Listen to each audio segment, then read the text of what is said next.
Turn off the projector.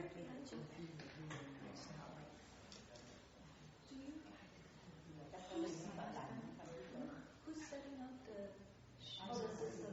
Oh, you are? Oh, Master says go ahead, set it up. No, I only do the Skype. Oh, you only do the Skype? Yeah. So who can... where's the thing? Oh, we can do that. Yeah, I noticed that. Sáng nay mình 9 người, và sự 4 sự như là tính số sư, 9 người cả, 4 sư, 9 người. Xong cái ban cơm mình em làm cái bánh nếp ấy, bánh sơ nốt, cái siêu bánh của em làm tối của cô, em làm cô nhân dối, con thấy có đỏ đỏ thử là em hết táo tờ. Không có đau đỏ em bỏ kỳ tiền ở tôi thấy nhưng mà tại vì có cái tốt hơn là táo đỏ cái gì rồi tốt hơn không táo đỏ nó mát cái bột nếp nếp là nó ăn đồ nếp thì nó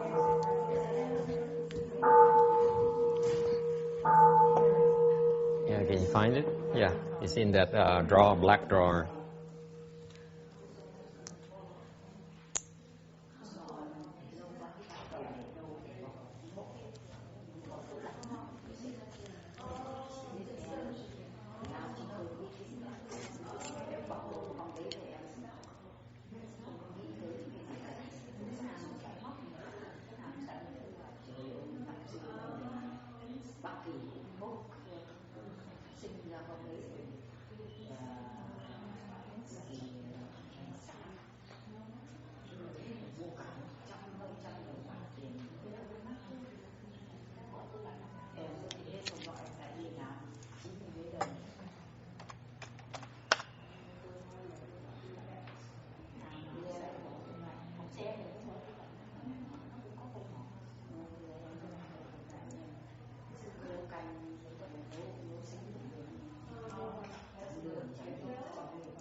Oh, no one's here, huh? Yeah, it's recording. You see, it's not recording, so you can stop it. Có hơi ồn không? Okay. We on slide 64 of the Amitabha Sutra, slide presentation. We are in the introduction part of the sutra, where we explain the generality about the sutra. Đang về cái phần giới thiệu của kinh, đang nói về cái đại cương tổng quát về những cái ý nghĩa của những kinh này. Buddhas, the term Buddhas refer to the enlightened being that has some characteristics. Phật đó, là có những cái đặc điểm. They have three bodies, có ba cái thân. Okay, we don't have three bodies. Mình á, có một thân thôi, là lo chưa hết sức rồi. Còn bên Phật họ có 3 cái thân khác nhau nữa. Whereas Buddhas they have 3 bodies to serve them. Okay, reward body, the reward body, transformation body, and dharma body.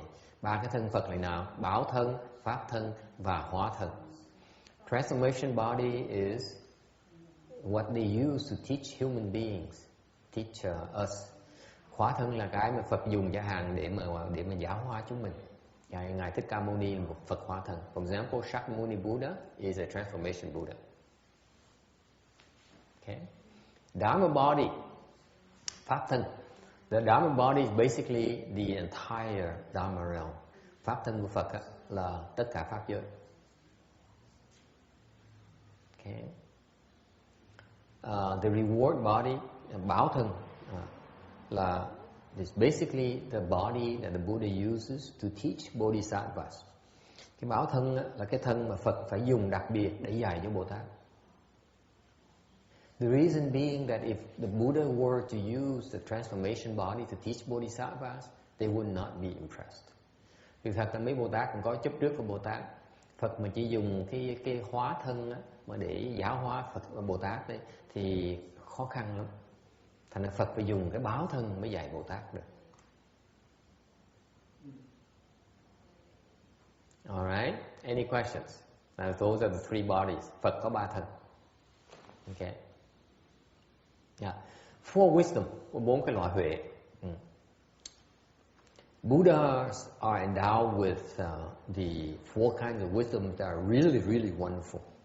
Mấy người đấng giác ngộ này họ có cái loại 4 cái loại trí huệ mà rất là tuyệt diệu. Okay.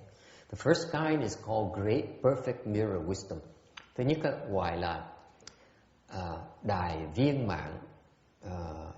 mãn kiến huệ.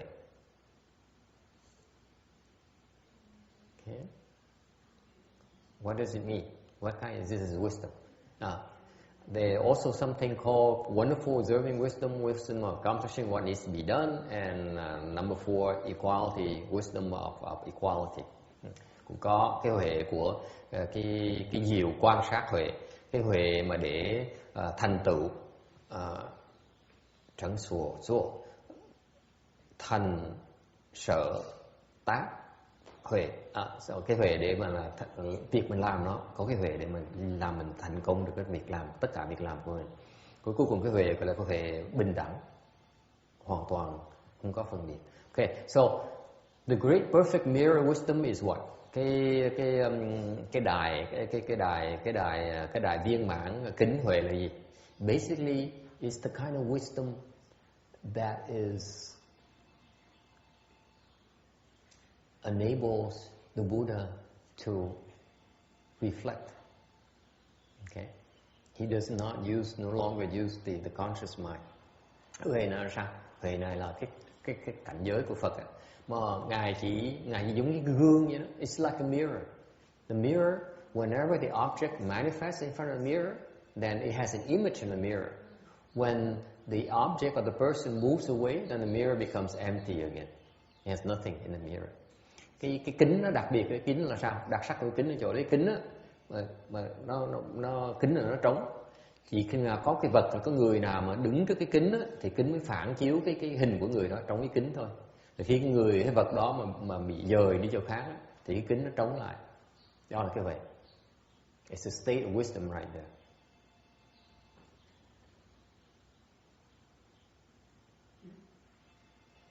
Do you see it as a wisdom? Có hiểu được cái đó là cái huệ không? Right now, your mind is spinning like crazy. Ví dụ cái trí mình nó chạy lung tung tăng trong đầu mình. Okay, mình ngừng không được. Okay. Trí của Phật hoàn toàn ngừng lại. The Buddha has put a stop to all his thinking. He only thinks what he needs to think. Ngài không cần suy nghĩ nữa, chỉ cần dùng cái trí khi nào cần thiết thôi, chứ còn hoàn toàn không dùng trí nữa. Bởi vậy cái gương phản chiếu như vậy. This is the idea behind the mirror concept. He only mirrors things Okay, that's appropriate to you according to our conditions, to our requirements. No more, no less. Cái kính đó, nó phản chiếu lại cái sự thật của mình, không thêm không bớt, đúng không? Đó là cơ thể. That is wisdom right there.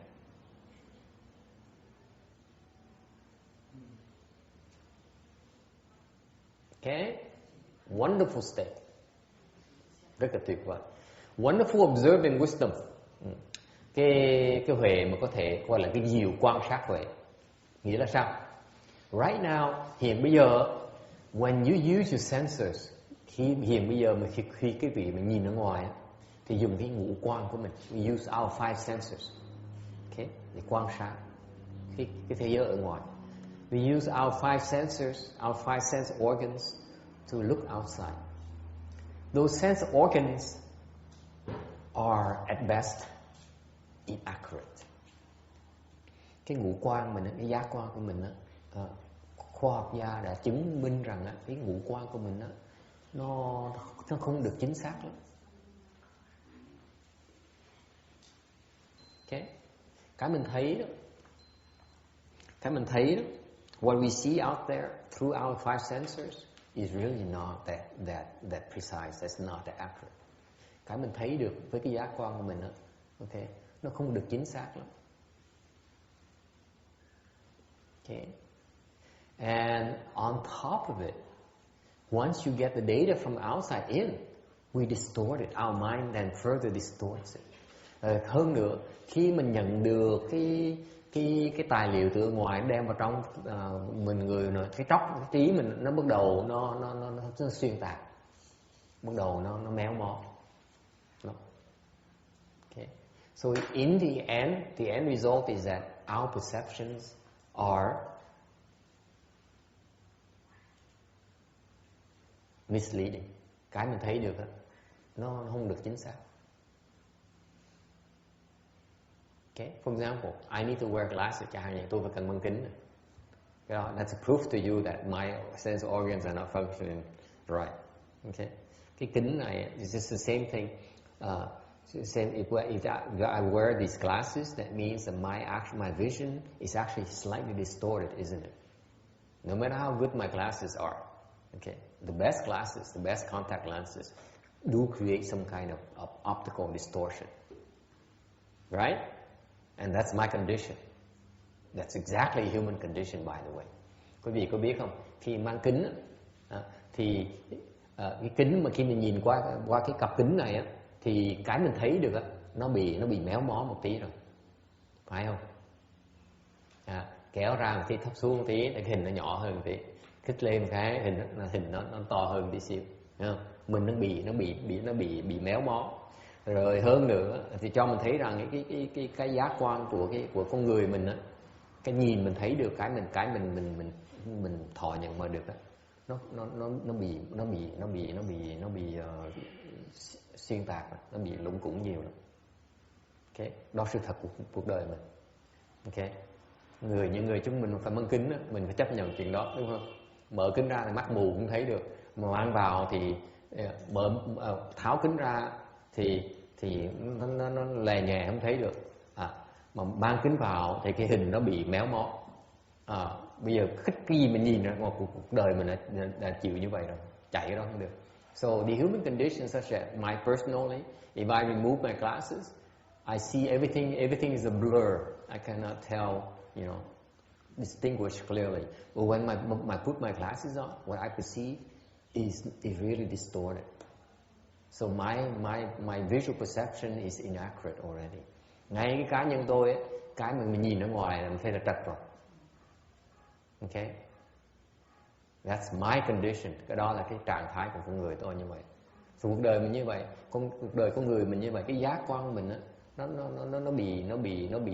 bị lủng củng. So our senses are inaccurate. Okay. And so what is this wonderful observing wisdom? Cái diệu quan sát huệ là gì? It's no distortion whatsoever. Cái diệu quan sát huệ này là cái gì mình thọ nhận bên ngoài đó hoàn toàn nó chính xác, không bị lủng củng, không bị xuyên tạc. Okay? So in other words, what you're receiving on the outside that's projected inside to you is the exact truth, or factual, not distorted. Nói cách khác, cái huệ ở chỗ này nó tuyệt diệu ở chỗ là cái mình thọ nhận ở trong người mình á, nó chính xác, nó không bị lũng cụt. Phật có cái đó, mình không có được. Only Buddhas have that, we don't. Okay? Number 3, wisdom of accomplishing what is done. Thứ ba, có hệ mà thành thục cái gì mình đang làm. In other words, when you undertake something, okay, you don't know what to do, what you need to do to get to where you want to get. Lúc mình làm cái gì đó, mình không biết chắc chắn mình cần làm cái gì để rõ ràng để mình có thể tới cái mục tiêu của mình. For example, give you a concrete example for all of you, it's close to my heart. Như mấy thầy chúng tôi, ví dụ cho quý vị là thấy, như quý thầy chúng tôi thì cũng hy vọng trước sau mình xây cái chùa cho nó lớn. We all have the secret desire, aspiration to build a huge temple. Okay? Maybe not under our name. Nhưng khi mình xây cái chùa lớn như vậy, chắc mình khiêm tốn, giờ rồi khiêm tốn mà nói là mình không tự đặt cái tên của là cái tên của cái chùa là tên của mình. So for example, in you guys, you form a company, you call it, Mr. So and So's Inc. Okay. Thường người ta đặt tên cái hãng ngoài là của cải, người ta đặt cái tên theo cái tên của mình. Còn bên người mà xuất gia chúng tôi phải có vẻ khiêm tốn hơn một tí, đặt cái chùa là ít người có tự đặt cái gọi là Vĩnh Hóa Tự. We don't call it Dùng Hoa Temple. We call it like Prajna Temple. Chúng tôi gọi là chùa Bát Nhã. Cái gì nó cao thượng hơn nhiều. Okay. But anyway, we all have this aspiration of building these big temples. Mấy người xuất gia chúng tôi, ai thường ai cũng có. Người mà thông thường, xuất gia thông thường ai cũng có cái nguyện vọng là xây cái chùa cho lớn để mà độ chúng sanh cho nhiều. So, quite a few of us go and buy a lottery ticket. Okay, thành mỗi tuần thường chúng tôi mấy thầy thường ghé ngang tiệm rượu mua một cái vé số cười khổ quá. Tôi nói cái chuyện thầm kín cái nào mà nở cười. This is a kind of embarrassing private confession of our attachment. Okay, so many of us would stop by the liquor store next door, buy those scratch tickets. Nothing extravagant, okay? It's not like you guys buy 50 or 20 of them. We buy one, okay? But we justify in doing that. We think that if we win a lotto, then we use all the money from this lottery winning to build a temple to help save living beings. Thành cái lý do chúng tôi mua sổ số là làm gì? Không có tiền như quý vị mua 20 cái, 50 cái đâu. Hoặc là hùng chung nhau đâu. Tại vì không dám hùng mấy thầy khác sợ mất cỡ, mấy thầy kể là mình mất cỡ. Thành mình mua một cái thôi, mình để dành từng cái thôi. Mình khiêm tốn, nếu mà trúng sổ số thì mình sẽ dùng cái tiền đó mình xây chùa thật lớn để cứu cho thiệt là nhiều chúng sanh. Okay. If we have the wisdom of accomplishing what is to be done, nếu thiệt sự mà chúng tôi mà có được cái huệ mà gọi là cái diệu huệ để mà có thể thành tựu được mình cần làm á, we know exactly which number can be the big lotto this very weekend. Thành ra thiệt sự mà có cái huệ đó là biết sẵn rõ ràng cái cuối tuần này cái số mà độc đắc là số nào sẽ biết rõ ràng. Tới đó mua đúng cái số, mua một lần thôi, không cần phải tuần nào phải tới lén tới nhìn qua nhìn đường tới để mà đi lẹt vô để mua một cái xong lẹt đi ra. Okay. So without this wisdom of accomplishing what is to be done here, what I end up doing is I kind of look around back and forth and see who's around, and when it's darker, and then sneak into the liquor store next door, quickly buy a ticket before someone walks into the store, and then sneak out again. Okay. Every week is like that. Okay. It's suffering, let me tell you. Nói thì cái vị khổ lắm. Không có cái huệ nó khổ dễ sợ lắm. So, the lack of this kind of wisdom is really miserable to me. See, Buddhas have no more misery. That's the nice thing about this wisdom. No only lotteries, whatever we do, we know exactly what to be done. Okay. Cái huệ nó hay dễ sợ lắm. Mình biết thôi. Mình biết thôi. Mình cần làm gì mình biết thôi. Rất là tuyệt diệu. Không cần suy nghĩ. Biết ngay lập tức. Ok. Thành ra hiện bây giờ cái hiểu biết mình phải suy đoán đó, mình phải tính toán đó. Cái huệ này bỗng nhiên mình biết, không cần suy nghĩ.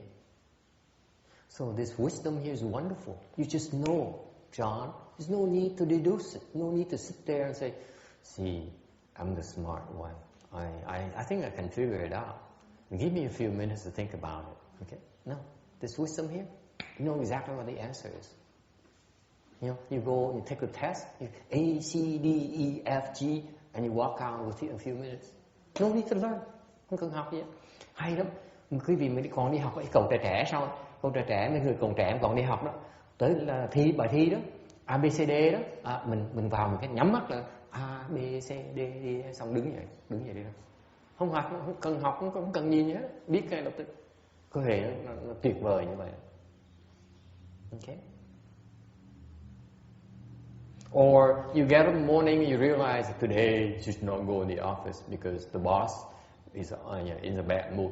Hàng sáng một cái áp dụng khác là một sáng nay mình thức dậy cũng như biết ngay là không nên vào sở. Mình call in sick, mình kêu vào nói ngày nay tôi bệnh, nó cáo bệnh. Tại sao? Mấy người mà lỡ dài gặp sở mà cái bà sếp bà ngày nay bà cau có, bà chửi cho một trận, bà trừ lương, bà đuổi, mình thoát nạn. Cái gọi là cái vậy. Ai cũng tủm tỉm cười, trời ơi phải chi mình được như vậy ha. Chắc ăn như thế sợ. Okay, so there are many wonderful applications. Okay, finally equality wisdom. Cuối cùng cái huệ bình đẳng. Huệ bình đẳng là gì? Hả? What do you think it is? Cái gì nghĩ cái huệ nó ra? Ba cái trước thế nó vui dễ sợ. The prior three wisdoms are wonderful, aren't they? But this fourth one is equally wonderful. Cái thứ tư này cũng rất là thích thú, tuyệt vời. Thưa chỗ nào? Biết hay chỗ nào không? You know how wonderful it is. Why is it wonderful? Okay. You have no more afflictions. Không còn phiền não nữa. Cái mặt biển nó hết sóng rồi. The ocean has no more waves. That's equality. Equality, meaning that whether I praise you or scold you is the same to you. Chẳng hạn như bị chửi hoặc bị khen cũng giống nhau. Okay. Nghèo hoặc là giàu cũng giống nhau. Rich or poor, same thing. No difference. Okay. Man or woman, đàn ông đàn bà giống nhau. Có phân biệt. Chứ bây giờ quý vị phụ nữ đó đẻ con ra thì mình muốn đẻ con trai, tại vì ổng thích con trai hơn. Bà nội bà ngoại thì đòi con trai để nối dòng ra được con trai mà cái cứng dễ sợ, xưng cứng con trai hơn là con gái nhiều. Right? Nuông chiều như đó. Mình có cái sự phân biệt ở trong đó. Trai gái đâu có bình đẳng đó, đúng không? Trai quý hơn gái đó. The same thing like you parents, you know there's a difference. Most parents prefer boys because to carry on the family name.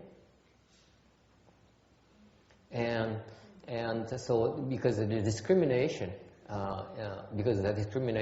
you get afflicted if you don't get it, or your daughters get afflicted. Vì cái sự phân biệt của mình đó, mình cái tâm mình bị phiền não, xong con gái mình nó bị phiền não nữa. Cái gì nó trời, ông tía tôi là phân biệt, ông tía tôi là thích gái, thích trai hơn là thích gái. Okay. Nó tạo nhiều phiền não dễ sợ. Because of your discrimination, you have all kinds of affliction for yourself and for the people around you. Cái sự phân biệt, cái tâm phân biệt của mình nó làm cho mình tạo phiền não cho mình. Xong nó tạo phiền não không riêng cho mình nữa, mà cho tất cả những người xung quanh mình nữa. Ai cũng bị phiền não như mình. Okay. So the equality wisdom là cái bình đẳng huệ là gì? Là mình hoàn toàn mình không còn phân biệt cái nữa. Okay? You no longer discriminate.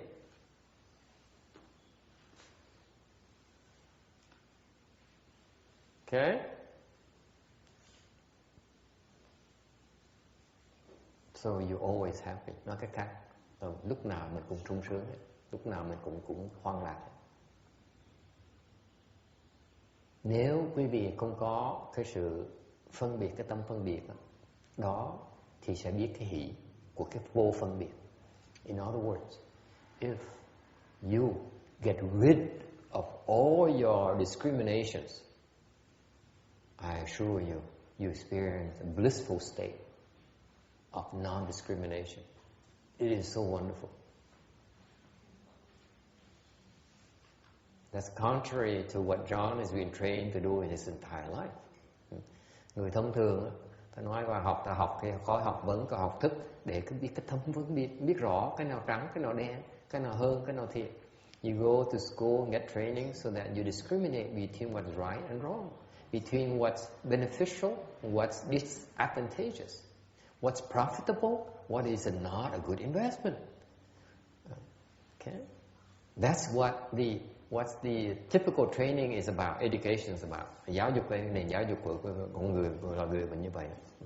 That is wrong. Okay, that is not necessary. Đó không cần thiết. Okay. But anyway, that's beyond the realm of this. I don't want to go to educational system.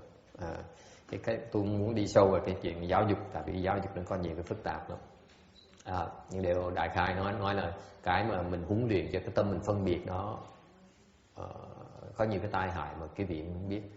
Just suffice to say for today that the education system that stresses the discrimination, okay, and stresses your analytical skills, the ability to differentiate those different things, has serious drawbacks.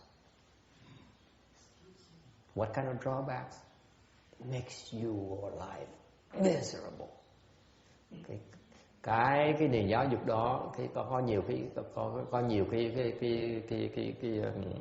khuyết điểm lớn nhất là gì? Khuyết điểm lớn nhất là vì cái tâm phân biệt đó, cuộc đời quý vị nó phiền não dễ sợ. Too many afflictions. Có ai không phiền não không? Anyone who's not afflicted? Raise your hand. I rest my case. Tôi mới chứng xong quý vị đó. Why? Discriminating. You're always discriminating about money or without money. Okay? Love without love. Okay? Tôi mới chứng minh cho quý vị thấy rằng là vì cái tâm phân biệt quý vị đó, quý vị mới bị phiền não, quý vị mới bất hạnh, không có hạnh phúc. Tại vì cái tâm quý vị khi nào cũng kiếm cái tình yêu với cái phân biệt giữa có được thương, được thích với hay bị ghét. Okay? For example, for us left-home people, we're very sensitive to that. Nhất là những người xuất gia như chúng tôi vậy. Phật tử tới đông vui dễ sợ. If lots of people come to our temple, makes us very happy. And not people show up to a lecture mà tới mà giảng kinh mà không ai tới, nó buồn, đại buồn. Okay, and if not many people show up to the sutra lecture, we so unhappy. Okay, this discriminate between few and many. Cái đó là gì? Phân biệt giữa ít với nhiều. Mình tự phiền não đấy.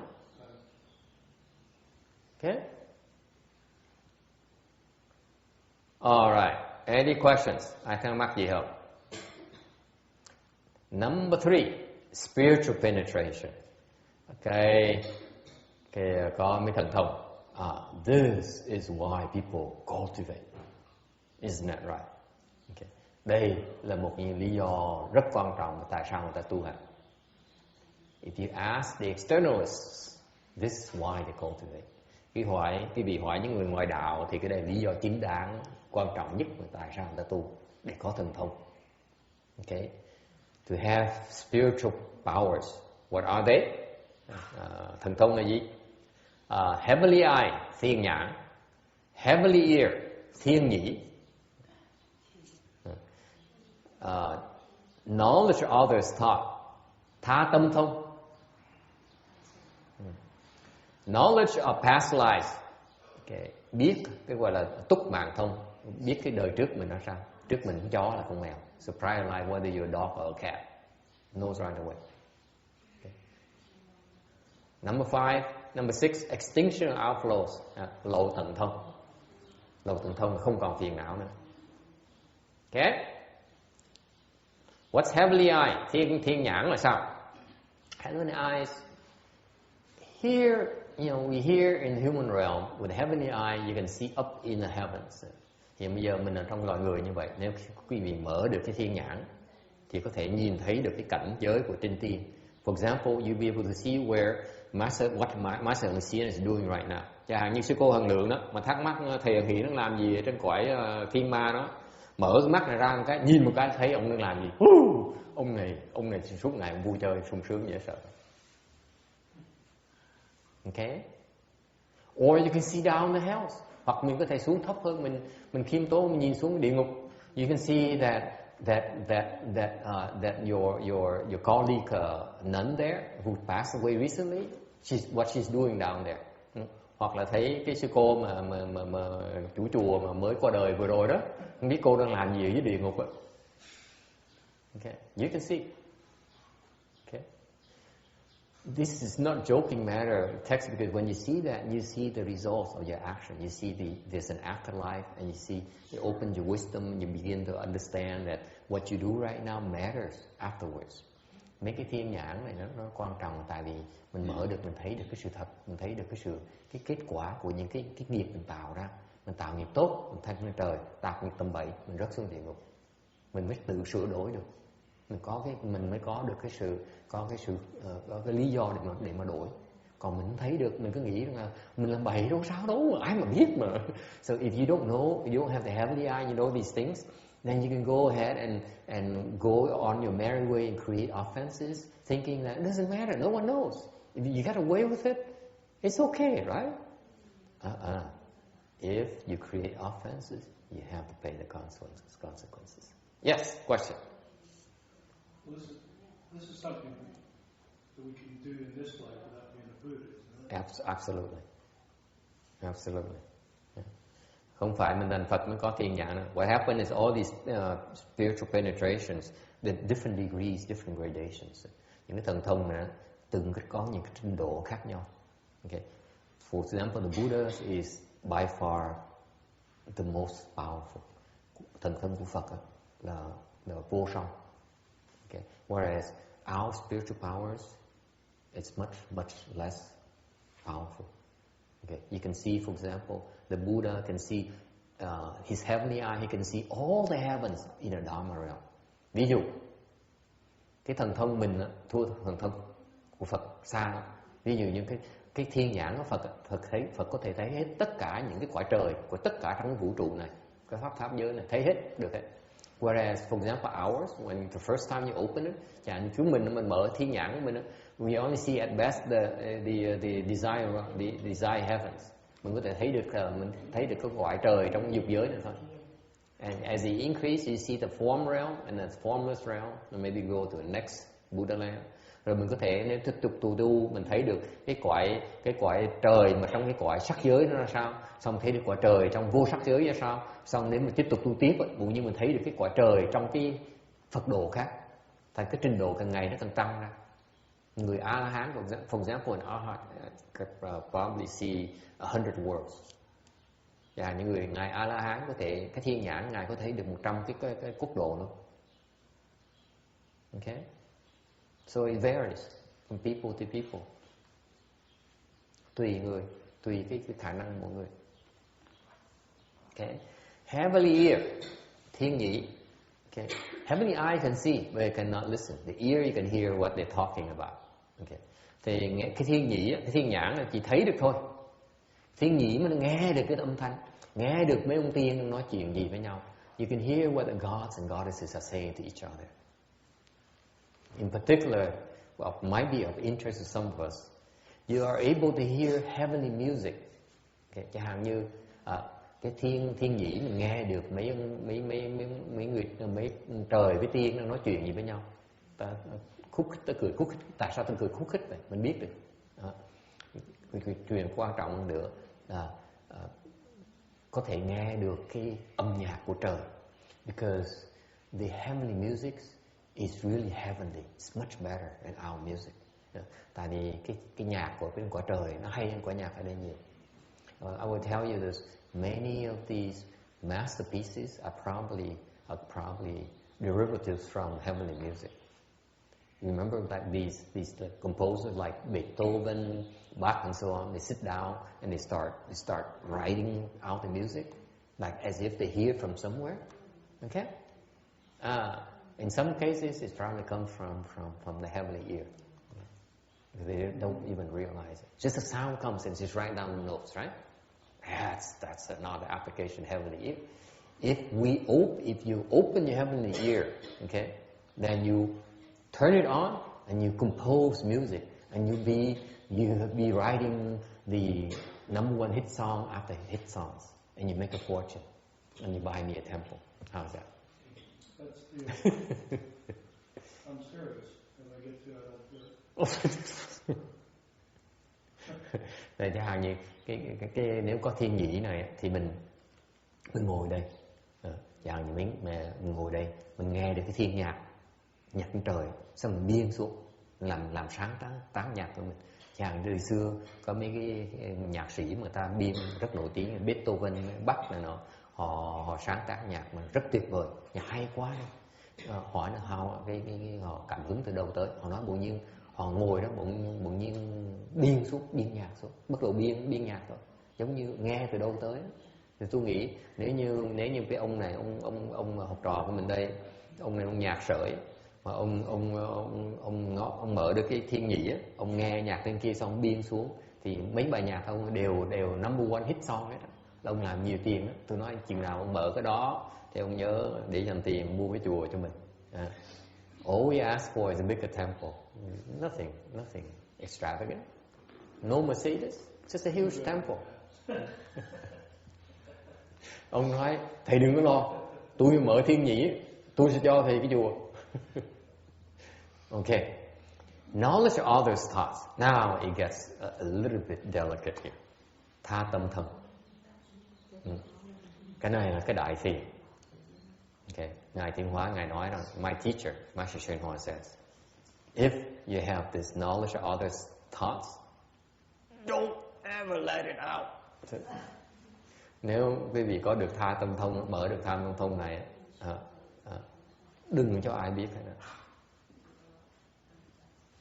Because you look, if you have this kind of spiritual power, you know exactly what I'm thinking. Nếu một cái vị mà có được tha tâm thông, quý vị đang nghĩ, biết rõ ràng tôi đang suy nghĩ tầm bậy trong đầu này, mắc cỡ dễ sợ không? Wouldn't that be embarrassing? If you have this spiritual power, you sit there and I'm explaining Dharma, at the same time you see all the false thoughts going in my mind here, not good for business. Not at all, right? Okay. So if any of you has this kind of penetration, let me know. I will ask you to lecture instead of me lecturing. You lecture for a change. What do you think about cheesecake? Never mind. Thành nó phiền phức lắm. Tại vì cái gì mà có tha tâm thông là biết cái óc tôi đang lọng và vọng tưởng chuyện gì đó. Ngồi để tưởng cái miệng mình nó nói pháp, cái óc nó vọng tưởng về đồ ăn cheesecake. Mất cỡ chết. Ai mà dám giảm pháp. Ok. So có cái loại thần thông nó phiền lắm. Người ta biết mình đọc cái ý được, người ta không ai gặp mình, người ta chạy hết. Đấy.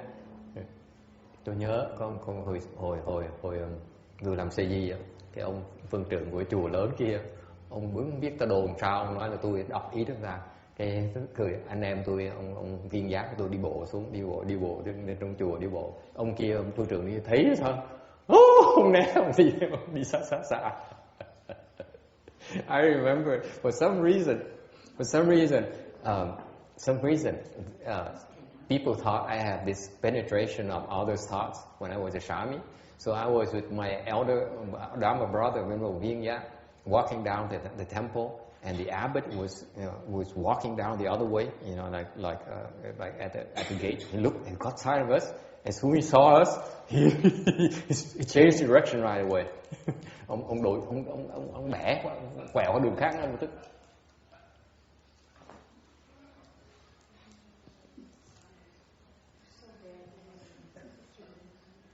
So, and luckily for me, that I don't have any this kind of spiritual power because I do not want to live this kind of life. Thì cái vị tôi không thích cái này đâu. Cái tư tưởng riêng tư người ta không biết hết, mình nhột lắm. If you know all, if I know all your private thoughts, it's too embarrassing. I wouldn't dare look in your face without giggling. Không thể nào mà khi tôi biết cái tư tưởng thầm kín quý vị mà xấu xa như vậy á, tôi mà biết như vậy, tôi chắc nhìn quý vị chắc phải tủm tỉm cười, không cách nào mà giữ cái mặt nghiêm được hết á. I cannot possibly be strict and as if nothing happens. Okay, your thoughts are way too icky. Isn't that right? Có đúng không? See, that's why my attitude do not get this penetration. It's a lot of hassle. Thành tôi khuyên quý vị thần thông gì thần thông, đừng có tha tâm thông, nó phiền phức dễ sợ lắm. Okay. I remember when I was a Shami in Canada. Hồi đó tôi ở Canada, học trò tôi đó, nó có một tí cái này. My child student had a little of this. Can I tell you the truth? Nó thiệt được không? Hay là muốn giấu giếm thì nó đẹp, nó gọn ghẽ hơn. Còn mà nó thiệt ra nhiều khi nó hơi mắc cỡ một tí. Muốn nghe thiệt là muốn tôi giấu giếm. You want to hear the truth or you want me to disguise it a little bit? Want to hear the whole truth, the truth, entire truth, nothing but the truth? Yes, sure. Hoàn toàn sự thật không? Không có giấu giếm phải không? So my student, she would meditate about 5 hours a day. Cái bà học trò này của tôi, học trò giỏi nhất của tôi đó, một ngày thiền 5 tiếng đồng hồ. Dễ sợ không? Người da trắng, she's a Canadian. 5 tiếng đồng hồ. I'm building it up. I'm showing how you get spiritual powers. Mấy người mà tham thần thông á, tôi chỉ cái phương pháp ngày ngồi thiền 5 tiếng đồng hồ. Roberta, 5 hours, not 2 hours. You hear me? 5 hours. 5 hours a day. Every night, 5 hours. Đêm nào cũng ngồi thiền 5 tiếng đồng hồ. Nó tới tu với tôi, với cổ cái bà đó tới tu với tôi có vài tháng à. She only practiced jhana with me, under me for maybe a few months. She had this ability. Mở được cái thông thông này. Okay.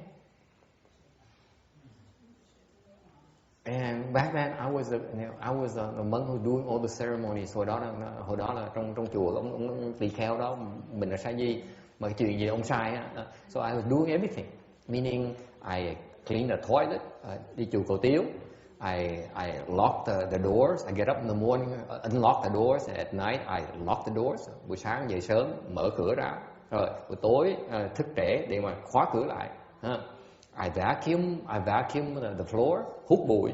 Okay, everything in the temple I did. Between him, the monk and myself, I'm the one who did everything, including ceremonies. Trong chùa gì tôi phải làm hết đó. Okay, bất cứ chuyện gì mà ông qua làm sắc đầu tôi ra bắt làm nào. Nhất phải làm lễ nữa. So I was doing the ceremonies. Okay, on a Sunday, buổi chủ nhật kia có đang làm lễ. Okay, so I was when I was younger, I enjoyed doing ceremony. Hồi trẻ thích làm lễ lắm, tại vì mình ca hát và Phật tử dưới sướng rống theo với mình. So everyone who was in the assembly was enjoying the ceremony as well, and everyone was screaming at the top of their lungs. Okay, and then my student said, sau đó rồi, so lots of people showed up bữa chủ nhật đó, nhiều người tới lắm. So old and young people, trẻ già tới nhiều lắm. My student came to me. Thì cô học trò tới rồi. Thầy biết không? Ngày nay thầy có để ý có cái cô 15 tuổi đâu? Do you see the 15-year-old right there? Right behind you, where are you sitting? I was kneeling down, doing the ceremonies, and the 15-year-old about where Randy was hidden between 3 or 4 layers of 4 rows of people ahead of her. Tôi nói đằng lễ đó, tôi quỳ xuống làm lễ. Lúc làm lễ thì tôi biết có cái cô 15 tuổi ngồi sau cái chỗ ông Randy đó, cách tôi khoảng như 4 cái hàng đó, 4 hàng trước có người hết. Cô ngồi mình. You know that 15-year-old? I said, yeah, I know. I noticed. Tôi biết cái cô đó. She you notice she has her friend. Nói bà nói là nó có đứa bạn gái cùng tuổi. Okay. Yeah, I know. They're both new to the temple today. Ngày đó họ mới tới lần đầu tiên. You know what they thinking? Thầy có biết họ nghĩ gì không?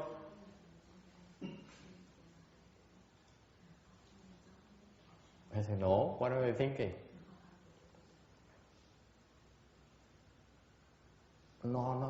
Nó bàn tán với nhau. Nếu thầy trần truồng thì phải chi mà thích thú hơn nhiều. They're saying to each other, if you were naked, it would be so much better for a ceremony.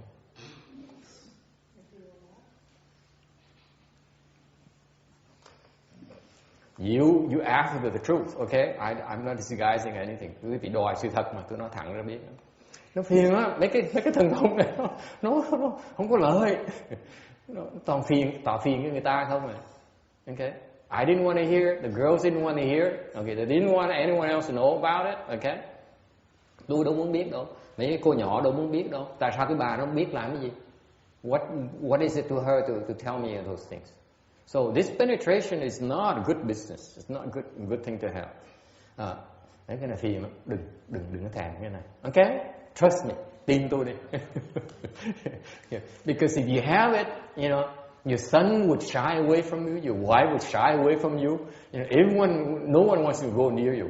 Tại vì quý vị mà có cái thần thông này á, là vợ mình nó né mình, chồng mình nó né mình, không ai dám tới gần mình hết á. A very lonely existence. Yeah, it's more fun when they don't. Nếu mình có mình phải giấu. Chứ không ai dám tới gặp mình hết. The best is that you don't have it. It's more hassle than it's worth it. Trust me. It's very icky. Yes. I'll tell you my experience. Yes. That, once when I was living in France, the pretty out of French farmhouse. Yes. Anyway, I was there for a long time, and for about a year, that somehow I got interested in ESP. Right? So for about a year, I concentrated all the time on being able to pick up other people's thoughts and know when the bus was coming, you know, everything like that. Mm-hmm. And after a long time, it actually started to happen a little bit. And it went on for a little bit, and I realized that, God, this is so boring. What these people are thinking. I don't know anybody. So I immediately just shut it down. I never tried to do it again. Mm. It's very distressing to see how boring everybody is.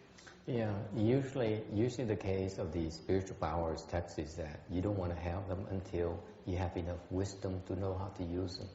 See, the regular people, they go for this because out of greed. Once they have it, they get into big trouble because they don't know how to use it. It's best to try to get wisdom first, and these things will come naturally when you need them. Until you need them, nothing to worry about. No need to be greedy for them. Ông này ông kể lúc mà ông trẻ, ông bên Âu Châu, ông có cái thần thông này, ông có gọi là thác thần thông đó, rồi nó phiền phức dễ sợ. Thì tôi nó khuyên như quý vị nghe nó xôn, nó ngon lành lắm, nhưng thiệt ra nó phiền phức dễ sợ. Thường á, cái có thần thông á, nó tạo nhiều vấn đề rất là lớn ra, phiền, rất là phiền. Thành ra tu á, đừng có thèm thần thông. Chỉ tại vì mình có thần thông á, cái thần thông nó hại mình. Tốt nhất á, là mở cơ thể trước, rồi tự động những thần thông nó tới. Khi nào mình cần những thần thông đó, tự động nó sẽ tới.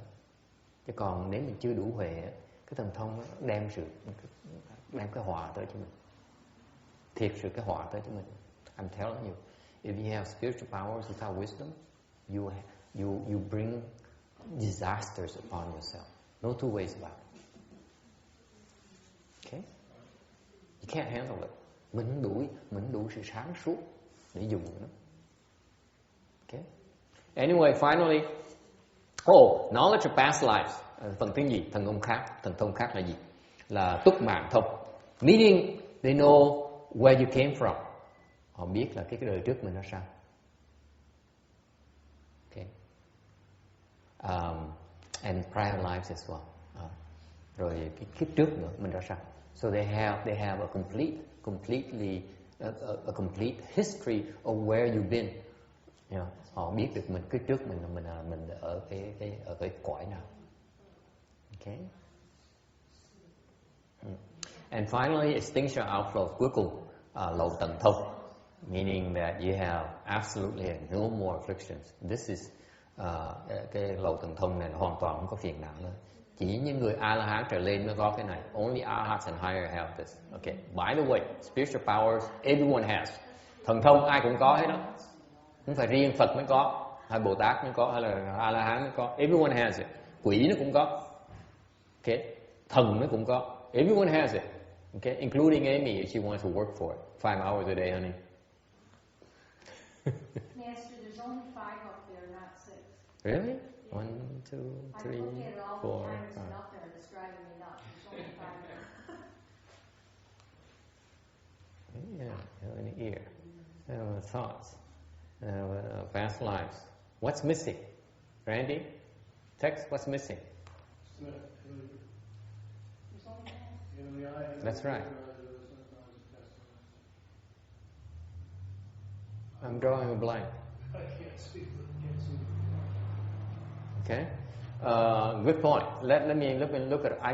I also forgot. This is how much I think of these spiritual powers anyway. So, cái lý do mà cái lý do mà tôi quên luôn là tại tôi không coi trọng mấy cái này. Tôi sợ mấy. Frankly, I'm afraid of these things. I don't have the wisdom to handle them, so I don't want them. Không đủ huệ thành tôi không thèm cái này, tôi không tham mấy cái này. What's missing? But those aren't powers, those are penetrations. It says the 6 spiritual penetrations, so they're not actually powers, are they? Yeah, there's one more missing. There's still only 5. Eye, ear, others' thoughts, knowledge of past life and extension of outflows is 5. Come on, somebody look it up.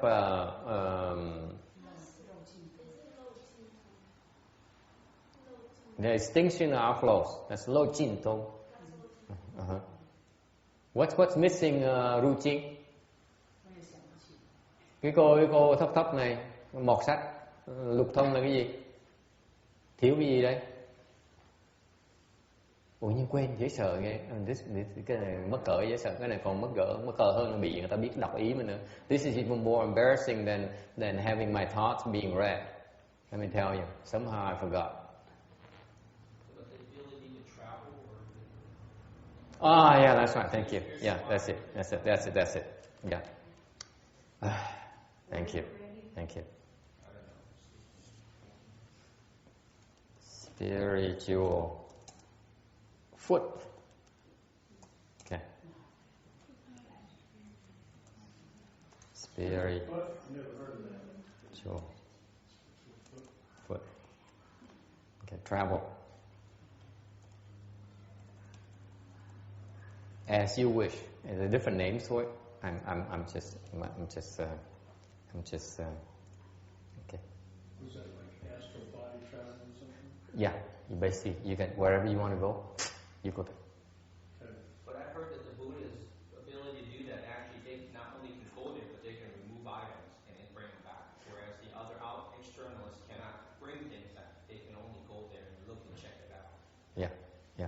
So I'm coming to that. Thần túc thông. Spiritual foot. Thần túc thông. Meaning that you can go wherever you want. You can walk through walls even. Xuyên qua tường.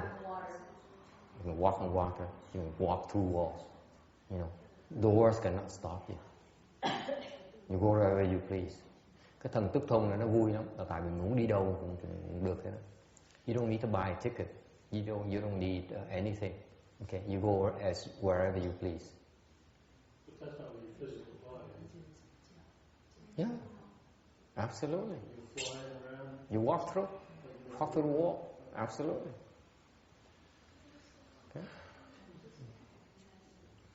Okay. Any question? Okay. Thank you. Thank you for pointing it out to me. Okay. And then extinction outflows is okay. Now, everyone has the first 5 except for the 6th. Ai cũng có được cái 5 cái đầu hết. Cái thứ 6 là có những người thánh nhân mới có được. Only the sages, Buddhist sages, have the 6th, where the affliction, the extinction of afflictions. Only arhats and higher would have it. Tứ quả A-la-hán trở lên mới có, còn thấp ở dưới chưa có được cái này. Yes. What stage arhat would have extinction of outflow? 4th. I just said that 4th stage arhat. Below that, they don't have it yet. And what level of bodhisattva are we now? All bodhisattvas have it. Okay? Any questions? Okay, by the way, the ghosts and spirits have the first 5. Quỷ với thần nó có được cái ngũ thông. That's why yesterday we talked about these externalists where they do the Ouija board and they know exactly what you expect, you want to hear. That's a form of penetration on those thoughts. Ngày hôm qua mình nói chuyện là làm mấy cái lên cơ đó, cầu cơ đó, là mấy con quỷ, mấy con thần đó, nó đọc được cái ý mình, thành nó trả lời theo cái ý mình muốn. Đó là cái thuật của nó. That's their trick to confuse their believers. Cái thuật nó dùng để nó bịp mấy cái tụi theo tụi nó. Okay, but they have not put an end to their affliction. Đều cái mấy tụi quỷ, mấy tụi thần nó chưa được lầu tận thông, nó vẫn còn phiền não như thế. Alright, any questions? Ai thắc mắc gì không? No questions? Moving on.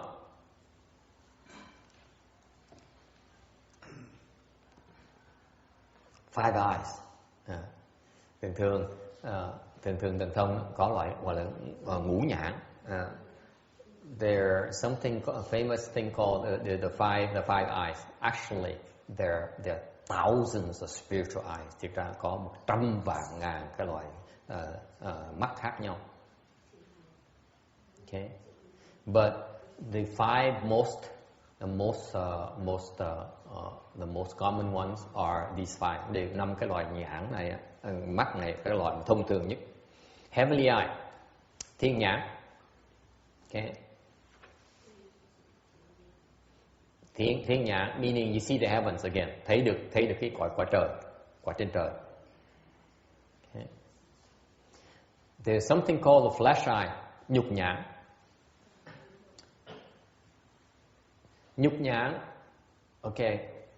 When I learned about this, there are many explanations. I was confused. Lúc mà tôi học về cái phần này, là có nhiều cái sách Ngài Tiến Hóa giảng khác nhau, rồi có nhiều sách khác hẳn. So I thought that this flesh eye is the same as our eyes. Tôi tưởng là cái mắt nhục nhãn là giống như mắt thường mình này. They're not your flesh eyes. They're regular eyes. Okay, these icky eyes and okay. But the flesh eye actually a different spiritual eye. Thì ra cái nhục nhãn, cái mắt khác, that enables you to see much better than your own eyes. Cái nhục nhãn trông rõ hơn cái mắt thường của mình. You can see for distances, nhìn xa được. For example, you sit here, you can see, for example, what's selling, what beer they're selling next door. Okay, ngồi đây, mình có thể biết rằng là cái tiệm rượu bên cạnh nó bán là bia gì. You can see it. You see through the wall?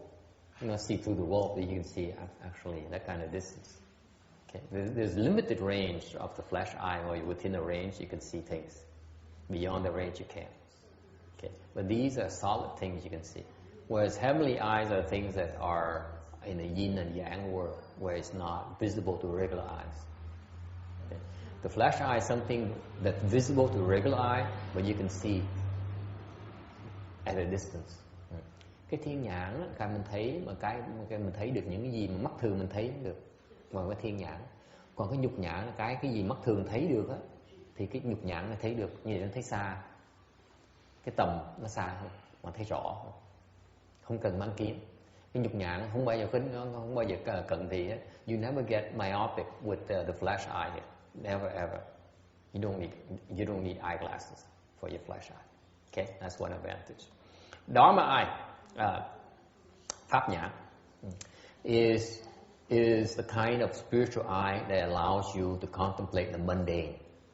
Pháp nhãn là để mà quán được những cái tục, cõi tục, nghĩa là cõi trời đó, cõi trần đó.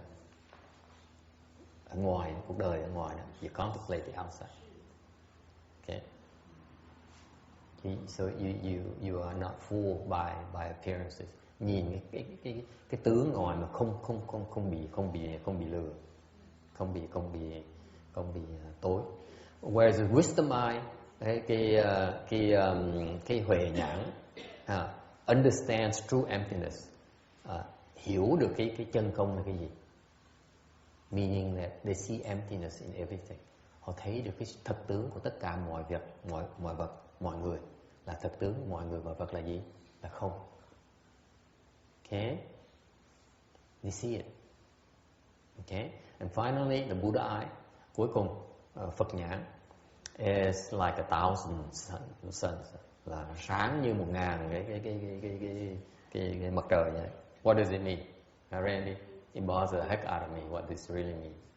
And Master Shin Hua does not explain it. No one explains it.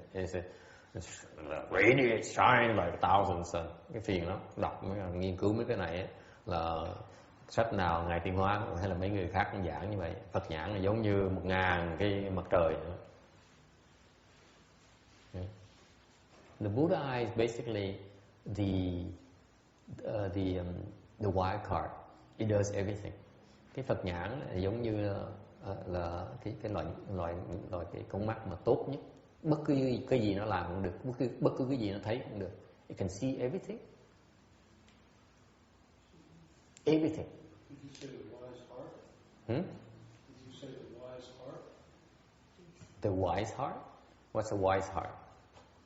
That's what I thought you said, wise heart. No, the Buddha eye is an eye that sees everything, everywhere in the universe. Phật nhãn là bất cứ cái gì ở trong cái pháp giới này mình cũng có thể thấy hết. Meaning, for example, chẳng hạn như, for example, with this Buddha eye here, people cannot hide anything from you. Cái Phật nhãn này không có ai có thể giấu gì quý vị hết. Giấu bất cứ chỗ nào nhìn cũng thấy được hết. Wherever they hide it, you can see it. No matter how deep down the earth here, you still can see it. Còn dầu chôn sâu đến cái trong cái lòng của đất nữa cũng thấy được luôn nữa. Không có chỗ nào mà không thấy được hết. Phật nhãn dễ sợ như vậy. That is why it's called Buddha eye. Nothing the Buddha cannot see. Nothing. Okay?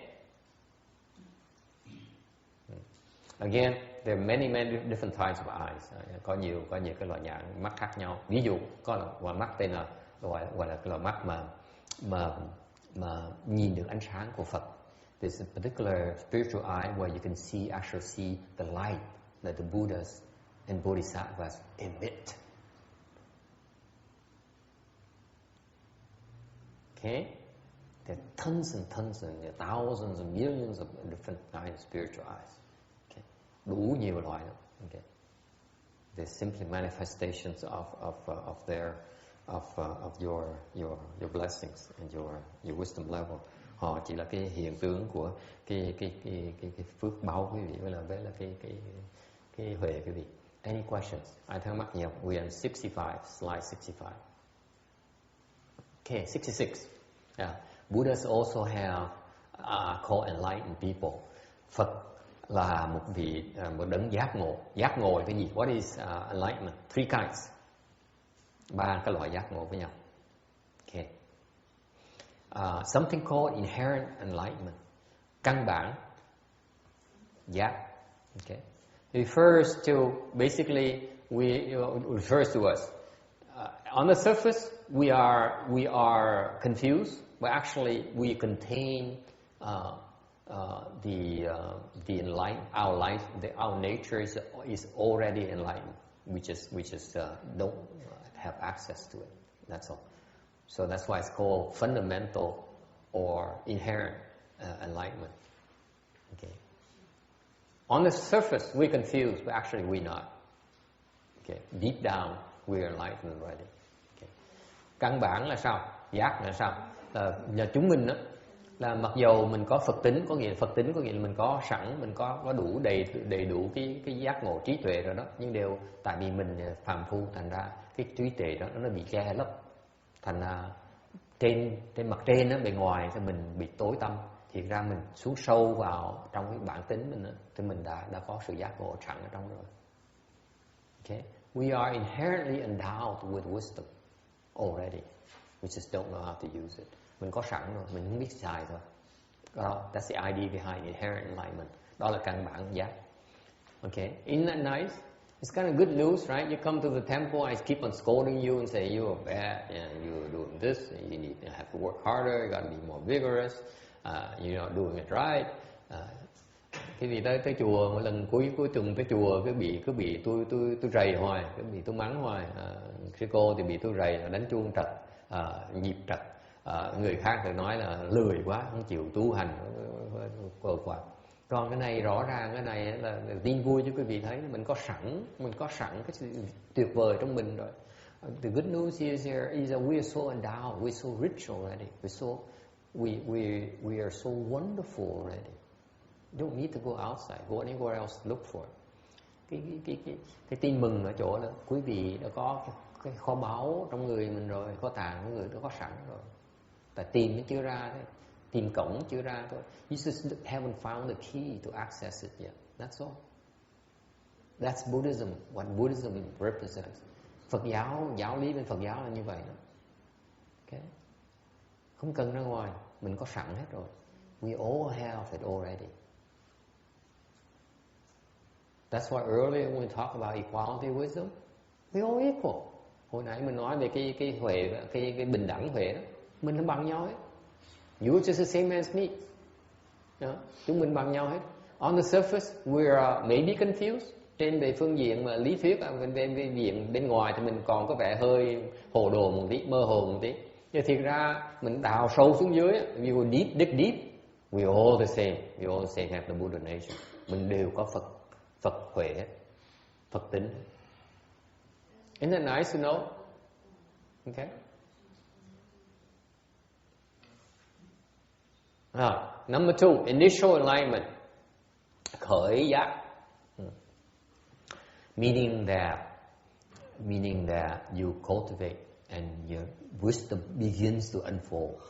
Okay. Có nghĩa là mình gặp được người thầy truyền phương pháp để mà tu ôn luyện, thì bỗng nhiên cái huệ mức độ nó mở ra, giống như cái quạt các mức độ nó được mở ra từ từ, mới gọi là khởi giác.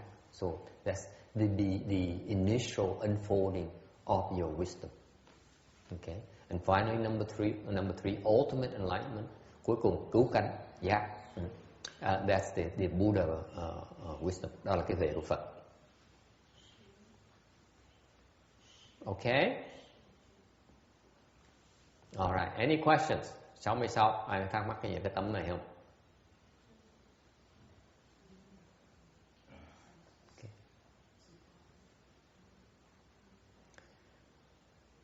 Okay. There's more details on the Buddha's three bodies. Maybe you should go through this, or you want to go through this, or you want me to skim over this. Muốn tôi nói hơn về cái ba thân của Phật, hay là quý vị muốn nghe cái chuyện khác? Who wants to hear about this, or you want to move on? See, only two. Ai muốn qua loa lướt qua sang đi tắm sau, giơ tay được rồi. Anyone listening, anyone awaking, ngày hôm nay có ai còn thức tỉnh không? Giơ tay được rồi. If you see one person is awake, thanks a lot. You're welcome.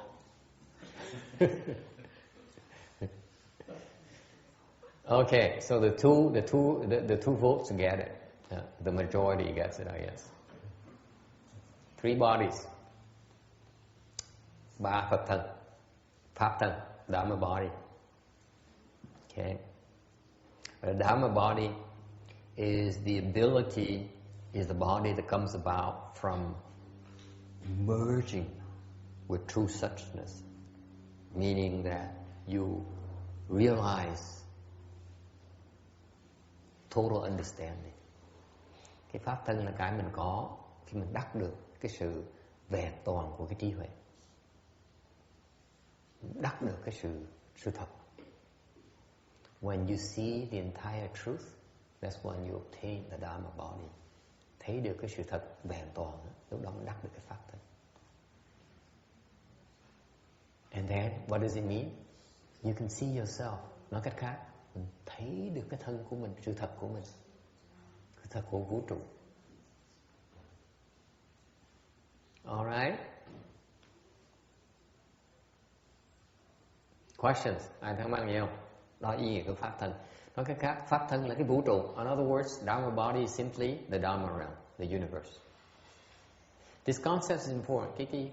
Cái ý niệm đó, khái niệm rất quan trọng. Tại vì cái pháp thân đó, pháp thân của Phật chỉ là cái vũ trụ thôi. Thành ra sau này người ta nói hàng như Như Lai. So for example, later you hear as we progress deeper, they mention terms like does come one. He's not coming from anywhere, or he's going nowhere. Cái Như Lai là không từ đâu đến, và cũng không đi đâu cả. Vì vậy, it refers to the Dharma body. Cái đó là nói về cái pháp thân của Phật đó. Như Lai là các vũ trụ nó có sẵn ở trong Như Lai rồi, đâu cần đi đâu đó, đi đâu cũng không thoát được nó, mà không cần đi đâu hết, nó có sẵn hết rồi. So it's all contained right there in the Dharma body. That's why it's not coming from anywhere or going to anywhere. Got that? That's the Dharma body. Đó là pháp thân. Clear? All right? It is beginningless and it is also endless. Cái pháp thân này là nó vô khởi, mà cũng là vô tận. Okay? This is an important concept in Buddhism. Cái này cái khái niệm rất quan trọng, quý vị phải hiểu. This is only in Buddhism. Cái này có trong Đại thừa mới có thôi. Bên Phật giáo Đại thừa. Okay. Chẳng này Cơ đốc giáo, Thiên Chúa giáo, ta có Chúa Trời, rồi mới tạo ra cái vũ trụ này. So for example, in Catholicism, they have first God, and then God created the universe, right? So there is a beginning and a creation. Bắt đầu có cái sự khởi, bắt đầu xong cái sự tạo của vũ trụ, đúng không? That is Catholicism. Am I correct, John? Yes. I see. I don't. Thank you. Okay. See, I don't know much about Catholicism, but that's all I am, and so I know. Okay. Thank you. Okay. Now, does Catholicism claim that there's no end? Bên Cơ đốc giáo có cái sự vô tận nữa là không? Có. Anyone, please help me. Có vô tận không? No end, right? So it's endless. Okay. So God created the universe, and it's an endless universe. The time never ends. Thời gian nó vô tận. All right? So far so good. Okay. But you still have beginning and an end. Cơ đốc giáo có sự bắt đầu với Chúa Trời, xong mới có sự vô tận. Okay. In Buddhism, there's no beginning. Phật giáo, sự thật của Phật giáo nói rằng vô khởi, không có bắt đầu. Nghĩa là sao? Only in Buddhism you have this concept. Phật giáo mới có được cái quan niệm này thôi. Nó vô khởi, hoàn toàn không có sự bắt đầu. beginningless time. Thời giờ nó không biết nó bắt đầu từ lúc nào hết. Dễ sợ không? Go figure. Có tưởng tượng ra được không? Không biết nó đã bắt đầu từ lúc nào. Đó là Phật giáo. Buddhism, we don't know when it ever got started. That's called beginningless. Can you imagine? We don't know when it started. It's there. You go further, you keep on going back in time, you keep going and going endlessly. Nói cái khác, cái vô tận không phải chỉ trong tương lai không, mà vô tận trong quá khứ luôn. Cái quá khứ nó vô tận luôn. The past is endless as well. See, the endless in Catholicism is endless of the future time. Okay. Cái vô tận ở trong Cơ Đốc giáo là vô tận của trong cái tương lai, trong cái vị lai. Còn vô tận ở Phật giáo là có vô tận của cái quá khứ luôn. In Buddhism is also endless in the past. Okay. Quý vị có tưởng tượng được không? Can you imagine such a state?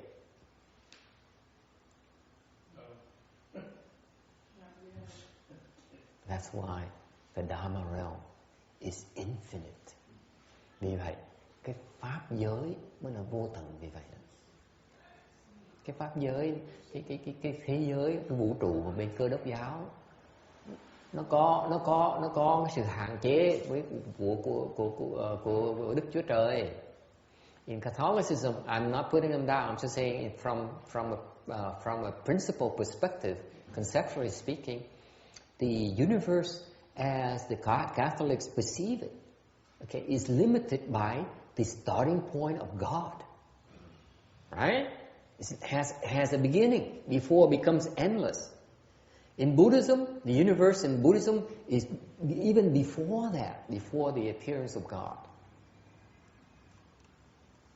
Thành bên cái Phật giáo mình là bên Cơ Đốc giáo là phải có Chúa Trời rồi mới có cái thời vị lai vô tận được. Còn bên Phật giáo mình là cái vô tận trước khi có Đức Chúa Trời đã vô tận rồi. Thành cái vũ trụ của Phật giáo nó rộng hơn vũ trụ của Cơ Đốc giáo nhiều. So the universe, according to the Buddhists, is so much deeper, so much broader and bigger than a Catholic universe, in principle. Okay? Nghe có hiểu không? Vì vậy mới gọi là cái pháp giới nó vô tận vì vậy. This is why the Dharma realm in a Buddhist, as far as the Buddhist is concerned, is limitless, is endless. Cái pháp giới của mình nó vô tận. Không cách nào nghĩ được một cái biên cương cho nó. Không có phạm vi nào mà có thể chứa đựng nổi cái pháp giới. No, nothing can possibly contain the Dharma realm because it's endless. In other words, nói cách khác, tại vì cái pháp thân là của Phật là cái vũ trụ đó. In other words, because the Dharma body of the Buddha is a Dharma realm itself. Okay, the Buddha's wisdom or knowledge is limitless. Vì cái vũ trụ này nó vô tận, mà vũ trụ này thiệt ra là cái pháp thân của Phật, thì nói cách khác là cái trí huệ của Đức Phật đó, nó vô tận, không có gì mà Phật không biết hết. Is nothing that the Buddha does not know. Nothing whatsoever. And this is why cultivation is not, becoming a Buddha is not that simple. It's not that easy. Bởi vậy muốn thành Phật không phải chuyện dễ đâu. Okay, right now, we spend our lifetime trying to make a $1 billion. Bây giờ quý vị thấy muốn làm được cái trí huệ Phật không phải là dễ. Cuộc đời này mình bỏ một cuộc đời mình để cúng hiến cuộc đời mình để cố gắng làm 1 tỷ bạc. Suy nghĩ vặn nặng óc rồi mới làm ra tiền. Okay, the Buddha, he knows how to do it. Phật làm chuyện nó rất là dễ dàng, có biết sẵn hết rồi. Mình bỏ cuộc đời để đeo đuổi hiểu được cách làm tiền thôi, chứ còn chứ còn không bao giờ đạt được cái trí huệ của Phật. So you spend your lifetime pursuing all these humanly knowledge, you never get the Buddha's knowledge or wisdom. Okay. Any questions on Dharma body? Ai thắc mắc gì về cái pháp thân không? Okay. Number 2, reward body. Bảo thân. Bảo thân. This is the more like the Catholic model. Cái báo thân là giống như về cái Cơ đốc giáo đó, là it has a beginning but it is endless. Là ở chỗ là cái báo thân này nó có một cái bắt đầu nhưng điều nó vô tận. Okay. Again, the reward body, okay, is very adorned. Cái báo thân này nó rất là trang nghiêm, rất là huy hoàng, đẹp không thể tưởng được. Nhìn một cái là mê. I assure you, you take one glance at this reward body of the Buddha, you'll be so enamored. You say, I want to become a Buddha too. Cái báo thân nó tuyệt vời vậy, nó đẹp không thể tưởng được. Okay, you know, remember that gorgeous chick you saw, okay, and you say, oh, this is my love. This is your fall, love at first sight. Okay, it's a similar kind of thing.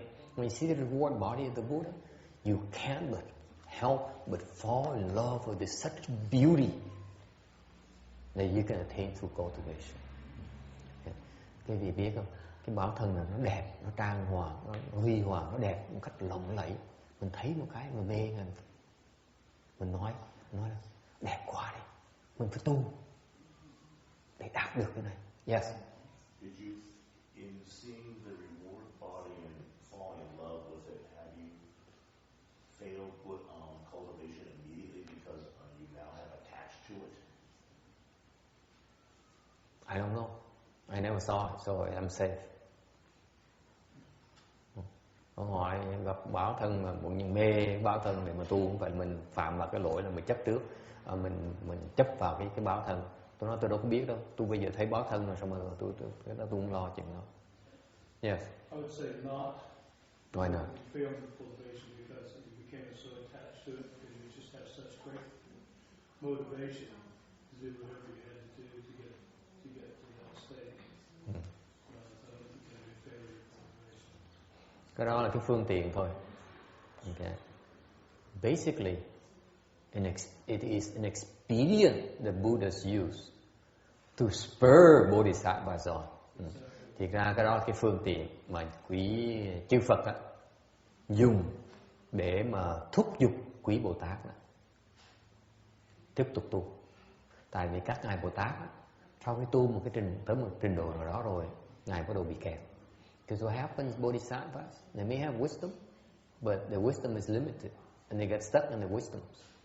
And they need incentives to progress further. Thì mấy ngài Bồ Tát bây giờ có trí huệ, đại trí huệ, như điều cái đại trí huệ đó chưa phải là huệ của Phật, thành vẫn bị eo hẹp, vẫn bị kẹt như thường. Thì khi mà kẹt như vậy, ta cần có những cái phương tiện để mà thúc giục họ phải đi tiếp. And you know, it's very difficult to turn these guys off. Muốn thúc giục họ tu tiếp không phải là dễ đâu. Có Phật mới đủ sức mà thúc giục họ thôi. Only Buddhas have this power to urge them on. And that's why they would manifest a reward body to urge these bodhisattvas on, saying, you know, I know what the Buddha land you created so far is very impressive, but look at me. Okay, this is even more. This is a lot more that needs to be accomplished. Okay, thì chư Phật mới hiện ra cái báo thân để làm gì? Tại đới nói với Bồ Tát này, tôi biết rằng quý vị tu giỏi lắm nha, tinh tấn lắm. Thành ra tu đã trang nghiêm Phật độ rất là đẹp rồi, Phật độ rất là đẹp. Quý vị thành công rất là lớn. Như điều nói cho quý vị thấy này, cái báo thân tôi này, nó đẹp đến độ như vậy đó. Nó còn nhiều có thể thực hiện được. Phải tiếp tục tu đi, đừng có ngừng lại. Tu gấp đi.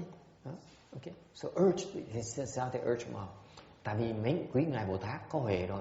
Dụ mấy người có huệ khó dụ lắm. So for these people, for wise people, it's a very difficult job to entice them. And that's why the Buddha resort to this dirty trick called a reward body. Thành Phật mới dùng cái phương tiện gọi là báo thân để mà dụ mấy Bồ Tát tu. Sự thật là vậy. That's the truth. Okay, because you know the Chinese are saying the picture paints 1,000 words. That's the very same thing. They manifested the Lord body, and the Bodhisattvas are so impressed. They said, "Wow, never before in my life have I ever seen such beauty, such adornment." And that's a manifestation of the cultivation path. Then it's a lot for me to look forward to. I need to keep going. Thành cái phương tiện nó hay lắm. Tại vì phương tiện bằng dầu mình nói trong cái về phương diện mà lý thuyết nói là Bồ Tát, mà sao mà bị kẹt tới đó. Bồ Tát á, họ tu, họ thành công quá lớn đi. Thành ra Phật mới biết như vậy. Phật mới nói là nếu như mình phải hiện ra cho họ cái báo thân này, một khi Bồ Tát nhìn báo thân một cái mê tít thọ lò, nói trời đẹp quá. Trước giờ tôi tưởng cái Phật đồ tôi đẹp, thì ra cái báo thân cũng đẹp hơn Phật đồ tôi nữa. Thành mình có cái sự hứng thú trong đó để mà tu. You know, John, you see, what you asked me is a question from someone who never cultivated before. Câu hỏi là Bồ Tát mà tu mà không còn chấp trước vào cái sự tham lam nó, thì sao mà không phải là đi trật đường. Not at all. Cultivation is about having a lot of fun. Tu hành á, đừng có tưởng tu hành là khổ đâu, tu hành là vui dễ sợ lắm. Thích thú không thể tưởng được. Vui nè. I tell you about cultivation. It's so much fun. Tu vui dễ sợ lắm. Okay? It's so beautiful. Đẹp không thể tưởng được. Okay? 3. It's so lovely. It's so wonderful. It feels so good. Đó. Sướng không thể tưởng nữa. Còn sướng hơn là cái chuyện tình dục nữa. Okay? This is why we left home people decided to put an end to the love, because the love, as long as you are attached to it, you cannot discover the greater love, the greater bliss. Bởi vậy những người xuất gia chúng tôi á là ly gia cắt ái vì lý do đó là ly gia chặt cái tình dục để khám phá được cái tình thương, cái sung sướng mà nó còn tuyệt vời hơn là cái tình dục nữa. Okay? We're not as stupid as we look. Đừng tưởng cái mặt của tôi có vẻ hơi ngu đần thì ra không đến nỗi ngu như vậy đâu. Okay? I don't know, I got lost in number 3. I can go on more. Anyway, so cultivation is a lot of fun. It's beautiful, it's adorned, all these wonderful things. And it gets more and more wonderful the higher you progress. Mấy cái đó tôi quên, tôi muốn nói nhiều cái, mới nói tới 3 tôi quên hết rồi. Thành ra đại khái nói chứ quý vị biết đó, cái tu nó thích thú dễ sợ đó. Càng tu càng cao lên đó, càng thích thú hơn. The pleasure, the happiness keeps on increasing. Okay. Cái thú lạc của tu hành đó, càng ngày nó tăng trưởng. I tell you, sexual pleasure, sexual gratification is limited, peaks out, cannot go any higher than that. Cái dục lạc á, nó có sự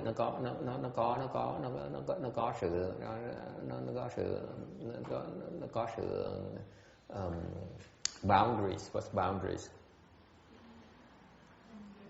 Có ranh giới, nó có sự giới hạn ở trong. Còn cái lạc trong cái tu hành nó vô hạn.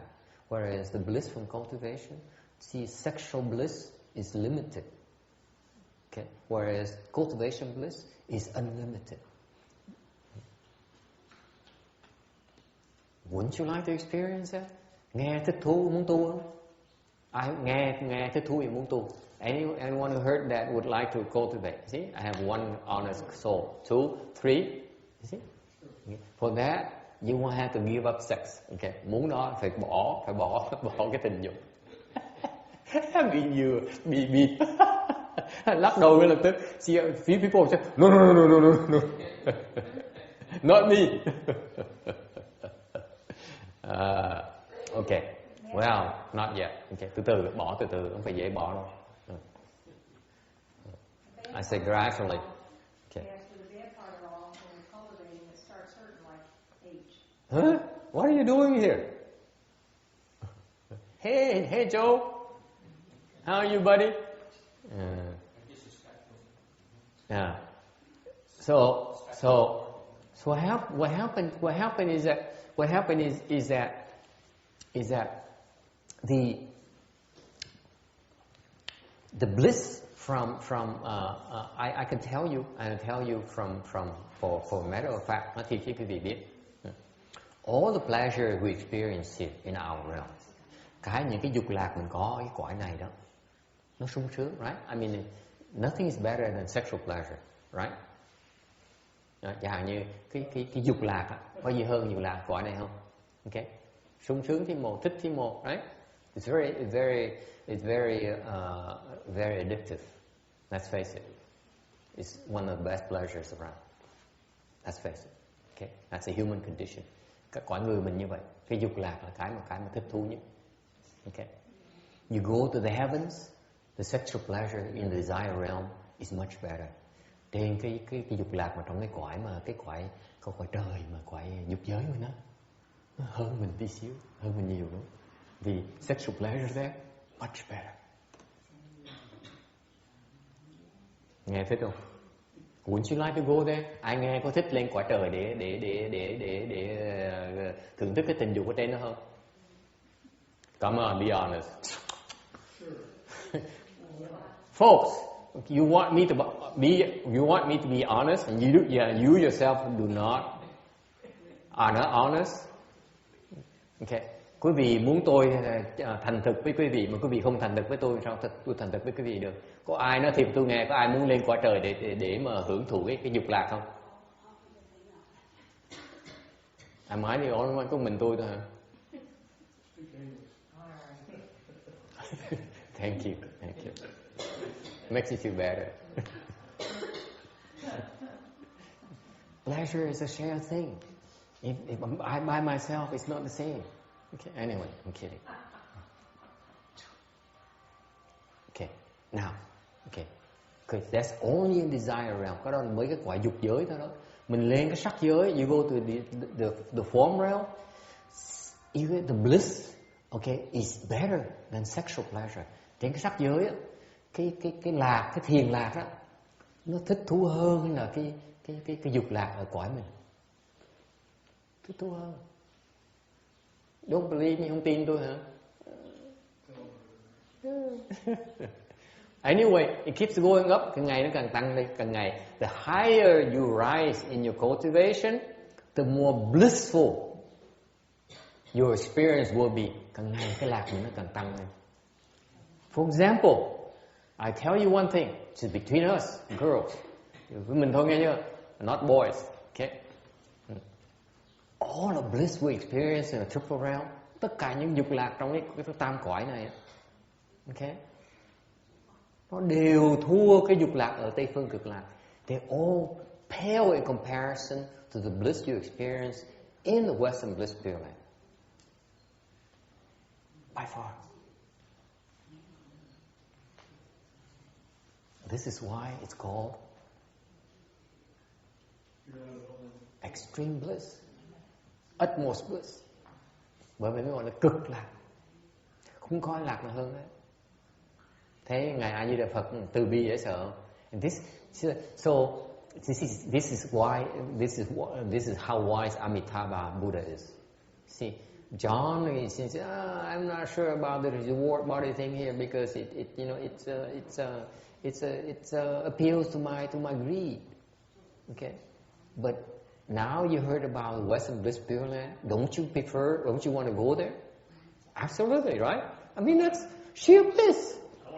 No suffering. Never mind birth and death. Don't be such a bore. Okay. It's sheer bliss. Cái ông mấy cái người, you know too much. Mấy cái người này họ biết nhiều quá đi. Giảng họ không thích nữa, mất cái thích thú đi. Mình nói chuyện vui chơi, họ nói chuyện liễu sanh tử. What's so fun about ending birth and death? I'm talking about fun. I'm talking about bliss. Okay? I don't suffer anymore. I don't become the normal lecture anymore. I don't sit on the lonely part floor anymore. Ông nói nếu ông điệu được sanh tử thì ông khỏi khổ nữa. Ông đâu cần tới nghe giảng pháp làm gì. Man, you make motivation so good, you get new meaning to hurt so good. No, you go to, see, you don't need to end birth and death. That's my whole point. It's that easy. Tôi nói quý vị không hiểu. Cứ đòi liễu sanh tử không phải là dễ đâu. It's not easy to end birth and death, let me assure you. It's a lot of hard work. There's a lot of suffering before you get there, John. Okay. Tôi nói nhắc là quý vị, đừng có tưởng liễu sanh tử là dễ đâu. Muốn liễu sanh tử khổ lắm mới tới cái cảnh giới đó được.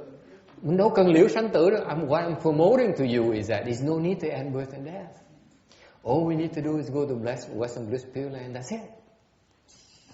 Quý vị thấy không? Cái tôi bán quảng cáo cho quý vị nghe là mình đừng cần liễu sanh tử. Liễu sanh tử nó cực quá đi. Ok? Bây giờ mình chỉ cần qua cái thế phương cực là mình là xong chuyện mình không còn khổ mà chỉ toàn sướng không. You go there, you have no more suffering without having to become the end birth and death, and you only know pleasure. Without any work. Không cần tu. Ai muốn tu? Tell me who wants to go today. Be truthful now. See, the majority of you do not wish to go today. Okay. Thấy không? Phần lớn quý vị đâu có ai muốn tu đâu. This is why the Pure Land Dharma door is perfect for you. Don't go today. Just go there. You know, when you die, that's all. Đừng có tu gì phí thời giờ mình vui chơi cho đã. We go our merry way, make a lot of money. Okay. Yes. And then we only have to manage to go there by the end of our lifetime. That's it. What's the point in cultivation? Tu làm cái gì? Isn't that what's called the admission ticket? Well, yeah, it's more detail, but The devil's in the details. I mean, I can't go to the hottest nightclub in town without an admission ticket. But you're speaking from theory, John. Remember, I'm appealing to your sense of discrimination. Why do you have to take the hard route? I'm saying that no need to worry about this cultivation stuff. Just have a good time and go to Western Bliss Pure Land by the time you're done. It's the best of both worlds. I know, but I need the admission ticket. Ông nói về cái vé, phần gần cái vấn đề mình không có vé vào không được. Tôi nói đừng có phiền cái chuyện đó, lắc nhắc đó là tiểu tiết, chi tiết không quan trọng. Quan trọng quý vị phải hiểu rằng tôi đơn giản cái gì một cái pháp, nói với bạn cái gì một cái pháp là cuộc đời mình cứ tha hồ mình vui chơi. Xong cuối khi mình chết, bác ơn pháp khi bác chết mình leo lên tàu lửa mình đi Tây Phương Cực Lạc là xong chuyện. Đúng không? Tu chỉ cực khổ. Mỗi ngày ông thầy tới cuối tuần thầy nhìn cuối tuần gặp thầy nói bác phải cố gắng tu thêm một tí nữa. Về ngồi chân nó đau chết luôn, lưng nó đau, chân nó đau. Đau quá trời, đau điên người luôn. Khổ quá đi. Tại sao cực khổ như vậy? Tu làm cái gì? I'm saying this is not realistic. When was the last time you sit for an hour, John? Never, right? So you can't convince me you are the cultivation type. Tại cái ông mập này, không cách nào mà ông thuyết phục tôi là ông là người cái dân tu được hết. So this is a perfect Dharma door for you. Just move off. Make sure you come back when the time you die, and we send you off to the Pure Land. Then best of both worlds. Và tôi nói dễ lắm. Chủ trương của chúng tôi là mình cứ vui chơi, mình cứ làm bậy cho đã. Má cười nữa, bác này cười. Tha hồ mình vui chơi, rồi trước khi mình chết mình trèo lại tới tà chùa, nói thầy gửi con đi Tây Phương Cực Lạc, rồi xong rồi gửi đi xong rồi xong chuyện. Mình vừa hai thế giới này nhất cử lưỡng tiện hết, vừa vui chơi, xong cuối cùng mình đi qua Tây Phương Cực Lạc vui chơi tiếp. So you enjoy the life right now, and then you enjoy life after death in the Western Bliss Pure Land. Okay? This is why, personally, I think the Buddha explained the Pure Land Dharma door. Đối với cá nhân tôi tin là cái này là lý do chính và tại sao Phật giảng cái pháp môn tịnh độ. Okay? For people like me and John, cho những người như tôi với ông John vậy đó. Còn những người như mấy cái bác ân pháp sau đó mà tu mà ngày đêm tu đó, mấy người đó là pháp môn tịnh độ này chưa chắc phải là lý tưởng cho bác. not for the true cultivators like you. Okay? All right. Yes? Any questions, comments? Ai thắc mắc gì nữa không?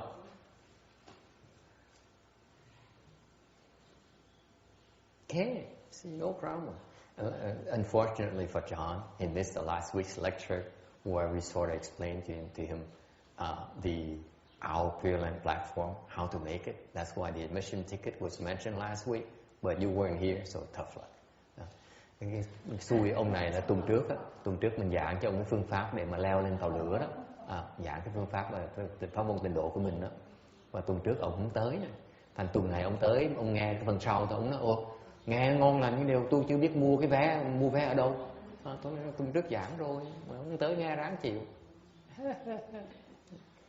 You mentioned about sex in heaven. Is life in heaven very similar to life on earth? Yes. Depends which heaven. The heaven in the desire realm is just the same as down here. Okay, they have sex just like we do. Then they Why? Shouldn't I be speaking about it? But that's the lowest one. That's when you still have a body. Yeah, but they still have sex. Yeah, but I mean, as you get up higher, then it's less and less contact, and It gets more interesting. yeah, but that's the lowest. Cái ông nói là cái cõi thấp nó giống mình. Cái nói ông này chi tiết, ông này tầm bậy. Ý tôi nói là cái tình dục á, cái cõi trời trong dục giới, dục giới á, nó cũng thích thú như cõi người mình này. Thì ông nói nó khác, tại càng ngày lên cao nó càng ít. Nó nói không, càng ngày lên cao nó càng thích thú hơn, nó càng ly kỳ hơn. It gets more interesting when you get high up there. Would you like to know about sex? I explained it to you already, right? With Ryan and you forgot already. Khi muốn nghe cái chuyện tình dục ở cái cõi mình không? Cõi trời của mình không? Muốn nghe không? Tôi kể cho nghe. Ai gục gà. Cái bà này nói là tôi muốn cắt cái tình dục mà sao đòi nghe cái chuyện kỳ cục gì? Vô duyên, she's nodding her head. Said, "Wait a minute, aren't you the person who raised a hand and said I want to cut off sexual desire for me to get the Buddha's bliss?" She was one of the 3 people who raised a hand. Now she wants to hear about the sex down here.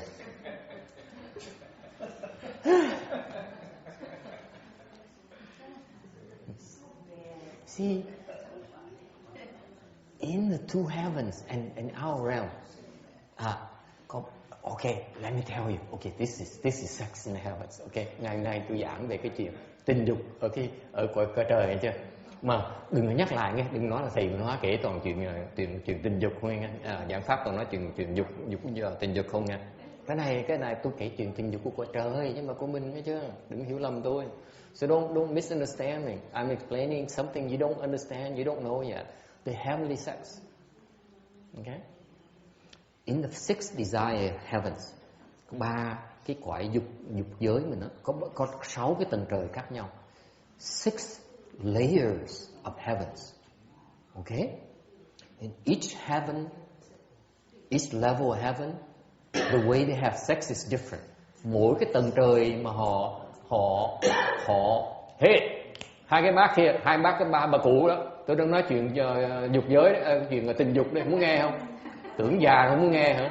So the older ladies are not interested. Tôi đừng chọc bà sao?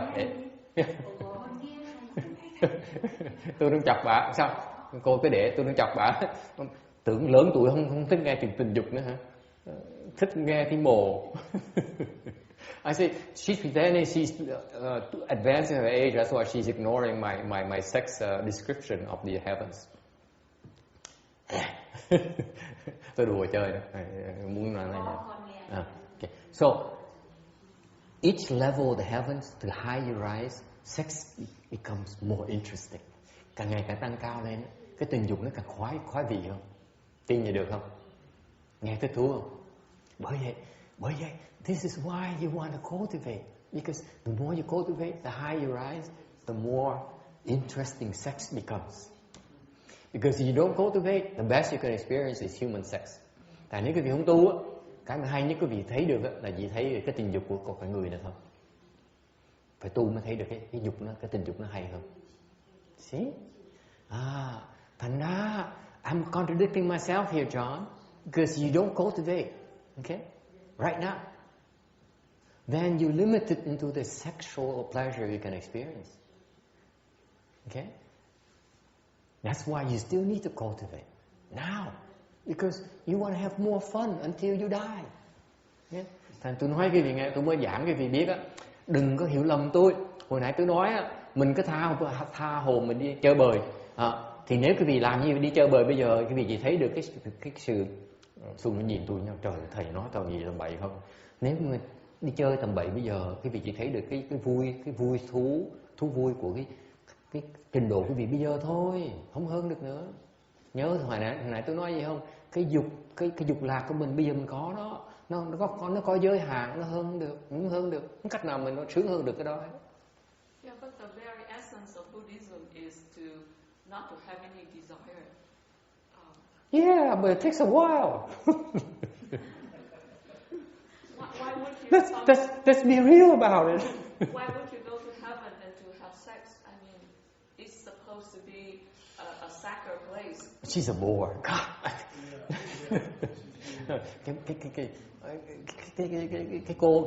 cái cô này nhà mình dễ sợ. Cô cái này tu để mình dặn cái dục vọng, chứ còn tu để đòi lên trời để mà tham đeo đuổi mấy dục vọng, tu làm cái gì? Tôi nói mình từ từ. I'm saying let's take our time. Okay?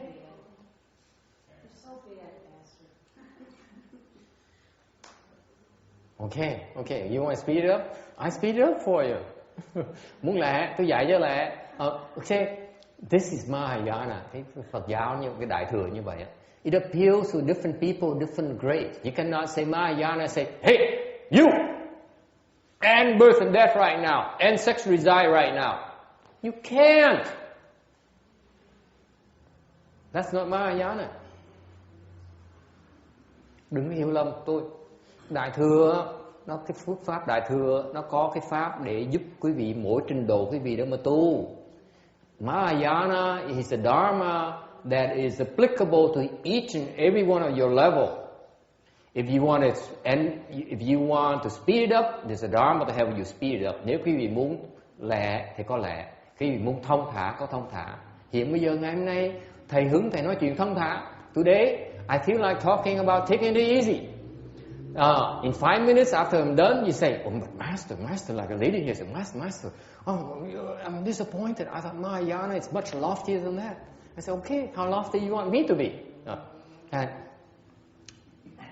I can be lofty, like Roberta.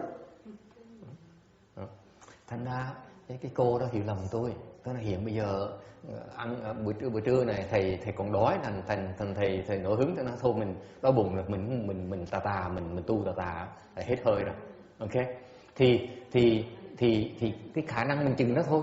Còn ngược lại 5 phút sau khi tôi trả chuyện tu tà xong mà Xuân nó chán rồi, thầy có cái nguyện vọng có là cao thượng hơn nhiều, con tưởng thầy có pháp gì cao thượng thì thầy sẽ truyền cho Xuân cái pháp cao thượng. Đại thừa nó có hết, đừng có thiếu. We're not lacking anything, my dear. You want lofty, we have lofty. But let me tell you about heavenly sex. Because they want to hear about it. God, wouldn't you like to know? Quý vị muốn biết, quý vị. Come on, now that I told you that heavenly sex is so wonderful, admit it. You want to know about it. Quý vị tò mò chứ đúng không? Có ai không tò mò? Anyone not curious? You heard it before, Randy. It doesn't apply to you. I don't buy it, John. There's something wrong with you. Okay. If you're not curious, I'm not going to talk about it. Nếu quý vị không muốn biết, thầy không cần nói. Let's go lofty. Let's take the high road. Bây giờ mình nói chuyện cao thượng.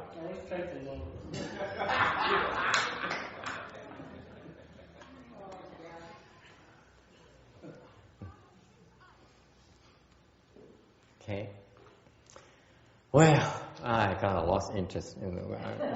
Okay, tell. Because somebody, I have a new student here, look at me and say, Master Mahayana, lofty, you talking about sex? Oh God! I kind of shot down my kite. Okay, now I lost my enthusiasm.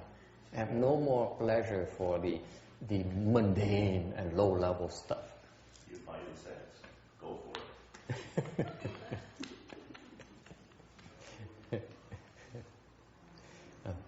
Anyway, I can talk about sex in a different time because I'm running out. Hết giờ rồi. Anyway, nói chuyện tình dục bữa nay hết giờ nói chuyện tình dục. It takes too long to describe it to you. Không đủ thì giờ diễn tả mấy cái tình dục đó cái gì. Anyway, so basically, you are right. The young lady back there, you're right. Actually, Buddhism promotes the ending of sexual desire. But to tell you realistically speaking, it's very tough to end it. Okay, you go through a long process of thinning it out your sexual desire bit by bit, lifetime after lifetime. Therefore, it is unrealistic to say that I'm above it. That's all I'm trying to tell you. Okay, if anyone tells you that I have a cultivation method where I can help you put an end to birth and death by ending sexual desire right away, that person is telling you a great lie. It takes a lot of work, and bit by bit, you hack away at it. Eventually, you end all sexual desire, but it takes a long, long time. Okay? But you're right. That's the end goal. You need to decide that's what you want to go. So I jokingly said, put it earlier in the form of, you know, don't you want to have increasing increasing your bliss? Because that's the nature of cultivation. The more you cultivate, the more blissful it becomes. The more you attain, the higher level you attain, the easier for you to let go of sexual desire, sexual gratification. Tại cái này thực tiễn, tôi nói cho quý vị biết, tu nếu nói cái pháp đại thừa, người nào mà nói pháp đại truyền thì nói là tôi biết một cái pháp đại thừa và giúp quý vị liễu sanh tử, chặt được cái dục vọng ngay lập tức á. Tôi cam đoan quý vị rằng những người đó đang nó xạo rồi quý vị. Okay. Tu là phải tu từ từ đi từng bước chứ không phải có chuyện mà chốc lát là xong đâu. Phải ngồi đó mà nhăn răng vậy, ngồi đó mà chân nó đau từng phút. You have to sit there routine, and the leg hurts for another extra 2 minutes. That's what it takes. Okay. Nhưng để từ từ mình càng ngày mình càng tu, càng ngày mình càng sướng, càng ngày mình càng tu càng cao á, thì cái trình độ càng cao chừng nào thì cái lạc trong cái sự tu hành của mình á, nó cao hơn cái lạc bởi cái dục, bởi cái tình dục. Thành ra càng ngày cái tình dục nó càng dễ chặt hơn. Chứ nếu như mà tu mà khổ, cách nào mình tu được hết. Let me tell you the truth. If cultivation is only suffering, there's no way for us to cultivate. Impossible for us to cultivate. Cultivation feels good. Thiệt ra cái tu hành á, sướng dễ sợ, thích dễ sợ, tu mới được. Nói thiệt cái gì vậy? Trong tu hành mà không có cái sự sướng đó, mà nó hơn cả sướng trong cái tình dục đó, không cách nào mình tu được hết. If the pleasure you experience from cultivation does not far exceed the sexual pleasure, there's no way for you to cultivate.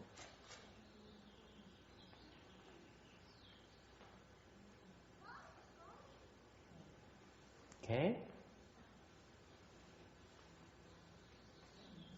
That's Mahayana. Đó là Đại Thừa đó. Okay? Full spectrum. For each and every one of you who are at various levels of your cultivation path.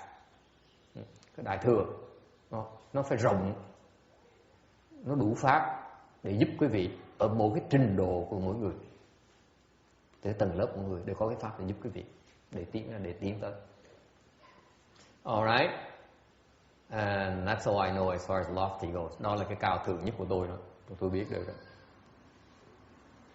I still like sex, talking about sex.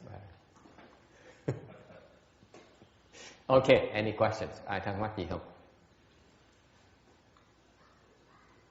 Thì nói về tình dục, ai muốn giở tay khi mà nói chuyện mà cao thượng không ai hỏi vậy đó. See, lots of questions when I was talking about having fun and talking about sexual thing. Now I'm talking about lofty ideals because people want to be lofty. Now no one has any questions anymore. Bây giờ nói chuyện cao thượng không có ai có muốn biết gì thêm nữa hết. Bởi vậy tôi thích giảng chuyện tầm bậy không, tôi không thích giảng chuyện cao thượng. This is why, that's my excuse for only explaining about all these easygoing things and not getting too deep into all these lofty principles. Okay? Questions? No questions? Can I move on to 67? Oh, no, 68. Where are we? Oh, we on 67. Are we done with reward body, I suppose? Okay, let's talk about response body. Phần cuối cùng, cái hóa thân. The response body is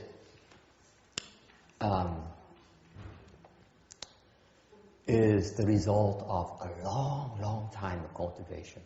Cái hóa thân đó là nó được tạo ra bằng cái sự tu hành rất là lâu. For example, Shakyamuni Buddha had to practice for 3 Asamkhya kalpas. Okay. Chẳng như ngài Thích Ca Mâu Ni đó phải tu đến 3 A Tăng kỳ kiếp mới đạt được cái thân để mà tu phước mới tu huệ thôi. To cultivate blessings and wisdom. And then he continued for another 100 kalpas to obtain his transformation body. Rồi phải tu thêm 100 kiếp nữa, với 100 kiếp nữa để mới được cái thân của ngài Thích Ca Mâu Ni. Nó khó như vậy đó. It's not easy. Okay? And for what for? Được cái hóa thân của ngài Thích Ca Mâu Ni để làm cái gì? Để mà thể hiện nó được sinh và tử. So that he can manifest birth and death.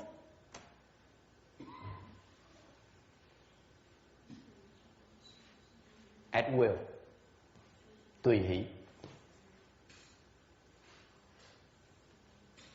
Right now, that's the difference between you and a Shakyamuni Buddha. Us and Shakyamuni Buddha. Đó là sự khác biệt giữa mình với là hóa thân của Phật. Mình á, sanh cái tử, mình hoàn toàn không có tự chủ. Birth and death we have no control over. Shakyamuni Buddha, birth and death is at will. Đối với Phật, sanh với tử là chuyện tùy hỷ.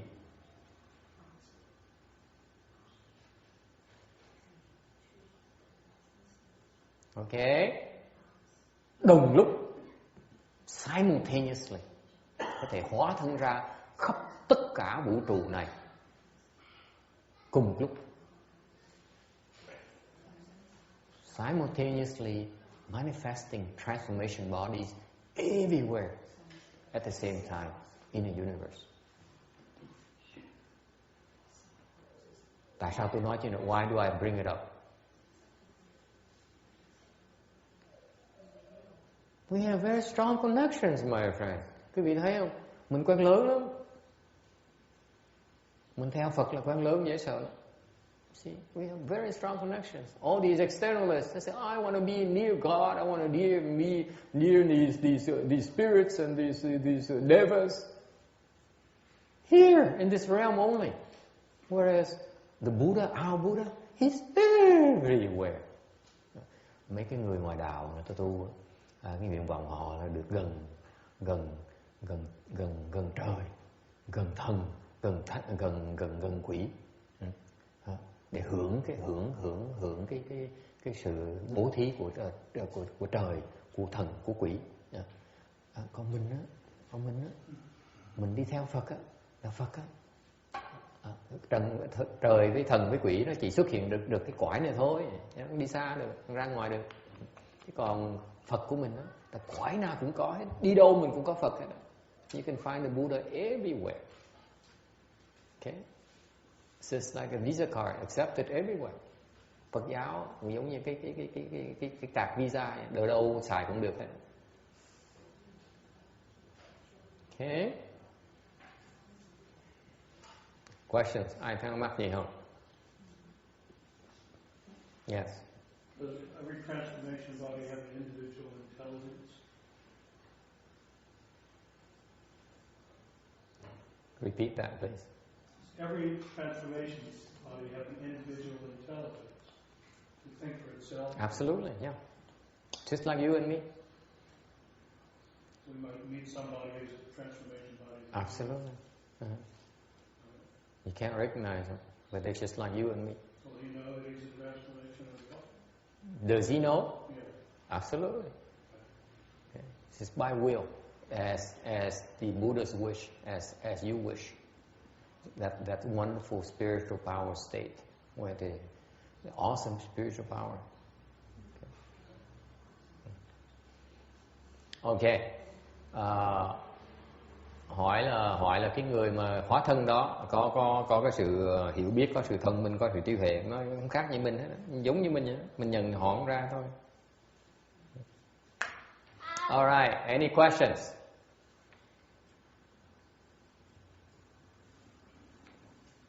Okay. Since I'm going to move on to the next slide here. I have a few minutes. I can talk about heavenly sex if you like. Còn vài phút nữa, Phước có thể nói gì nào. Now you want to hear? Okay, I'm asking lady. Cái cô sau đó có muốn nghe là không? Yeah, I'm asking lady back there. Would you like to hear heavenly sex? If you don't, I'm going to talk about it. No? Okay. She still take the lofty side. The high road. My goodness.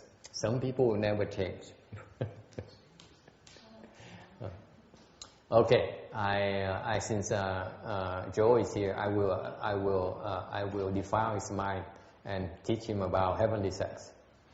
Would you like to hear that, young man? It's safe.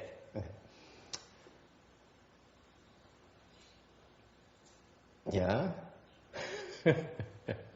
Speak your mind. No, the social services in here. Okay. It gets interesting because what happened is the first two level of heavens, the sexual pleasure is same as our. Cái cõi trời hai tầng trời đầu tiên hết đó. Cái cách tình dục của họ giống như cõi mình. In other words, the Christians they tell themselves that the Christian God doesn't have sex or it has a pure lifestyle. It's not true. Not true at all. Thành ra bên Cơ Đốc giáo ta nói rằng Đức Chúa Trời là không có tình dục nữa, là không có vợ, không có con, đó là hoàn toàn sai. Đức Chúa Trời có vợ có con đầy hết. He has plenty of wives and concubines and children. That's a fact. Okay, you open your heavenly eye, you can see it. Quý vị không tin tôi hả? Mở cái thiên nhãn cho thấy. Okay. Mormons say that God is a man who has a wife. Yeah. The Mormons, really? Christians say that. Not only does he have a wife, his wife is very pretty too. So, and he has not only wives but concubines as well. Many concubines. So the guy is have has heavy sexual desire. Trong mấy cái hai cõi trời đầu tiên đó, vẫn còn ở đó. Okay. All right. The third level of heaven, cái tầng trời thứ ba đó, người ta tình dục ta thỏa mãn bằng cách nào? Okay. They shake hands. Bóp tay là thỏa mãn tình dục.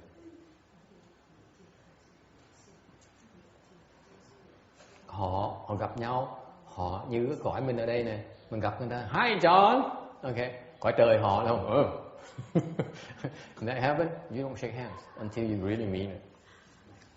Okay, because when you shake hands, that's a sexual gratification. Lạ, isn't that strange? Thấy lạ dễ sợ.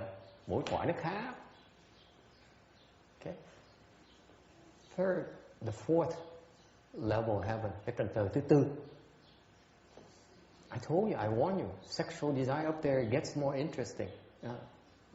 Quý vị không tin tôi nói trước là cái tình dục nó ly kỳ dễ sợ. Tầng trời thứ tư, tình dục nó thỏa mãn với cách nào? Sexual desire is fulfilled by how? By smiling. Cười một cái là sướng. Okay? Why? What's so funny? Why are you laughing, Amy? Vô dĩ, why are you laughing? Tại sao cái bà quả ngưng này cười? Tưởng tượng mình cõi trời hả? You think you're in the fourth heaven? Bây giờ không dám cười, vì nghe nó now you know that such a thing happens, you go, oh, I'm not smiling anymore. Okay? Fifth heaven, tầng trời thứ 5. Sexual desire, you never guess. Biết cái dục vọng, cái dục vọng nó thỏa mãn cách nào không? Không cách nào cái vị tưởng tượng Xuân tưởng tượng dục vọng nó thỏa mãn sao Xuân? Cười nữa. Đó, mới nó đừng cười. She's smiling. I just explained to you don't want to smile because if you really need it, you know, it's a dangerous thing to smile, Amy. Fifth heaven. Dục vọng thỏa mãn cách nào?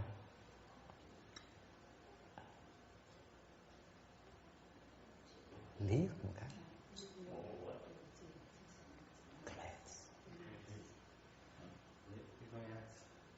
Glance. How about you stare? No. Staring is rough sex.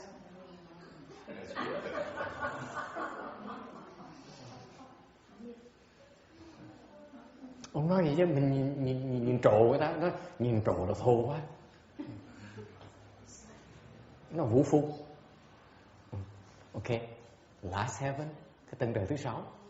Làm sao bây giờ? I'm sorry. I remember wrong. Okay, no, that's staring. You're right. The fifth one is staring. Xin lỗi quý vị. Cái thứ 5 á là phải nhìn chăm chú người ta. Nhìn trố mắt nhìn người ta là cái thứ tự. The sixth one is when you just glance. Cái tầng thứ 6 thì chỉ liếc cái thôi, liếc một cái là xong. But that results in a pregnancy. I don't know. I never tried before. Really, Tex? I only read about it, and I said, "Gee, this sounds so interesting." And it's amazing me. I read about it years ago. For some reason, I still remember it as vividly as years ago. Ông này ông bắt chẹt tôi. Ông hỏi ác lắm. Ông hỏi gì chứ? Liếc một cái làm là có mắc thai, có nghẽn thai được không? Tôi nói tôi đâu có biết đâu. Cái này tôi chỉ đọc thôi. Tôi chưa bao giờ biết mà tôi đọc cách đây lâu rồi mà tôi đọc mà sao mà bữa nhiên thì không hiểu tại sao mà tôi đọc mà lâu năm rồi cũng không bao giờ tôi quên được mấy cái này hết đó. Vẫn còn rõ ràng như ngày đầu tiên tôi đọc cách đây 7-8 năm vậy đó. Yes, sao? Liếc một cái khổ mấy ngàn năm mà liếc một chi. Okay, now bây giờ quý vị thấy rồi. Now I explain to you the sexual thing of the heavens. Okay.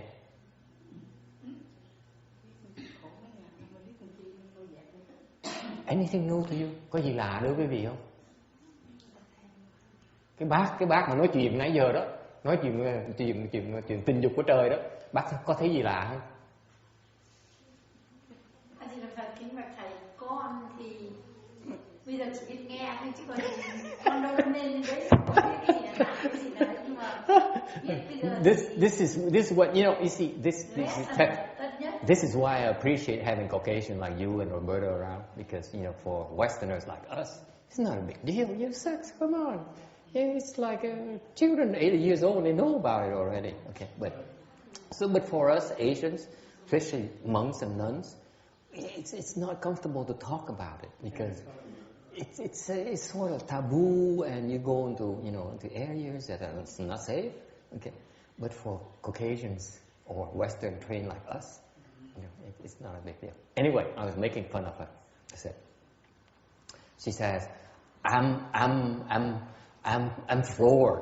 I'm speechless. I can only listen now. I have nothing to add to your speeches.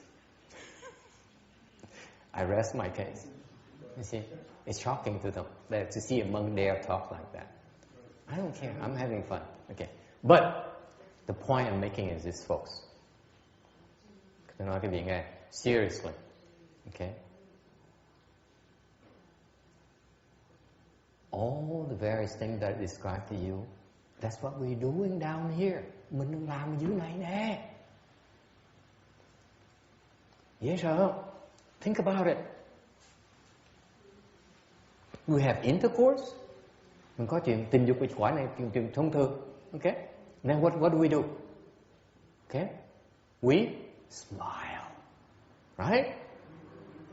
Isn't that what women do to you? Text. Well, let's say your fan show that she's interested in you. What does she do? She gives you a real good smile, doesn't she? Quý vị thấy dễ sợ. Cái cõi mình nó có đầy đủ hết á. Cái cõi mình đó. Tôi nói cái ông này, ông ca sởi của mình đó. Ông ca sởi này, mấy cái đứa mà mê, hoặc mấy đứa mà nghe mê cái giọng ông, nghe nhạc ông, gặp ông một cái mấy cô là nhìn ông cười, đam mê mà cười một cái sướng, đúng không? Quả trời thứ ba. No, thứ tư. Fourth. See, she remember. Thank you. Very good. She said, she corrected me. Fourth. Okay? And guess what we do all the time? Every time we see each other, we shake hands. Isn't that sick? This is why monks, we don't shake hands anymore. See? Usually it's with guys. Women too, as far as I know. The last time I met a woman when I was a lay person, she shook my hand too. You got lucky. Can't complain. Okay. So we shake hands. Cái cõi mình đó, cái phong tục mình kỳ cục dễ sợ. Người Á Đông mình còn kín đáo, Á Đông gặp nhau rồi, vậy là chào gật đầu rồi thôi, chứ còn bên người Âu Châu mình đó, tụi nó tình dục nó cao, sợ nó gặp nhau, nó bắt tay nhau không? Okay. And what about giving the eye, Google eyes? Nhìn trố mắt nhìn người ta, mình có làm chứ, đúng không? Trồng cái si mà không có nhìn người ta, sao trồng cái si được? Right? And then the best one, cái mà nhẹ nhàng mà kín đáo nhất, mình liếc thế thôi, ở bên kia nó sướng rồi. I'm telling you, the most subtle one, my favorite is when they give you a small glance. Okay, only you know they give you this furtive look. They only know that she's looking at you. That's the best. Only two people know. Hai người biết với nhau thôi. Oh, these poor nuns, hai sư cô này tội vậy sợ, ngồi nghe nãy giờ ngồi cứng ra không biết nói năng gì nữa. Có biết tôi đang nói chuyện gì không? I'm asking, do you know what I'm talking about? I wrote about it in the song. Ông nói thầy kể chừng này còn hay hơn tôi viết nhạc ra nữa. Lời âm nhạc của tôi nữa. It's beautiful. That's my favorite. When I was a lay person, favorite is when the lady gives you this so subtle look of appreciation. Like, you know, you're special. Very gratifying. Isn't that the best? Very gratifying. Yeah. Ông này ông nói, thử nói cái lúc mà tôi còn đại gia, cái đó tôi thích nhất á, một người phụ nữ mà nhìn một cách mà kín đáo mà, cái đó là thích nhất. Thế ông này mới nói, cái đó là ông thích nhất luôn nè.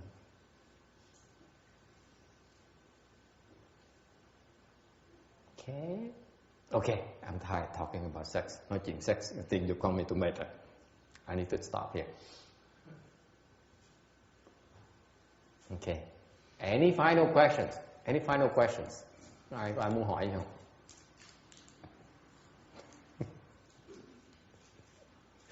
Có ai muốn hỏi gì không? Quảng Ngân, có ai muốn hỏi gì không? Nghe cái chuyện, nghe mà mệt, nghe thầy kể mà mệt luôn ha. Okay.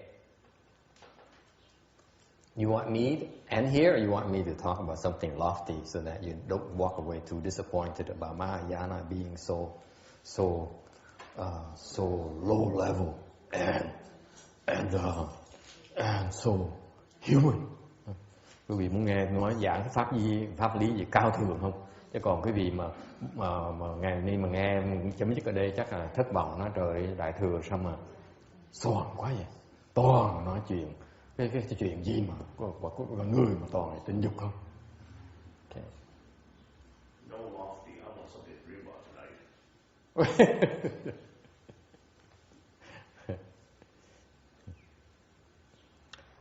All right, it's up to you.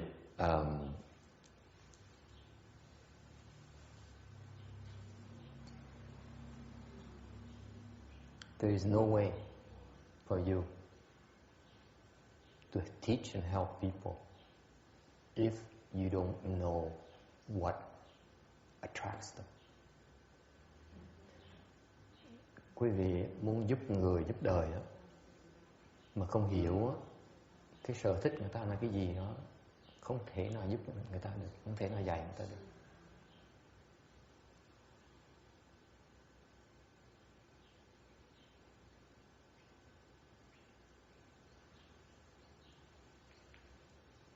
Okay. All right. I will stop here today unless you have any other questions. Tôi sẽ ngừng lại đây trừ khi quý vị có ai có những cái thắc mắc gì cuối cùng. No questions? Hết thắc mắc rồi hả? Okay. Then allow me to stop here today. Vậy tôi sẽ ngừng ở đây vậy.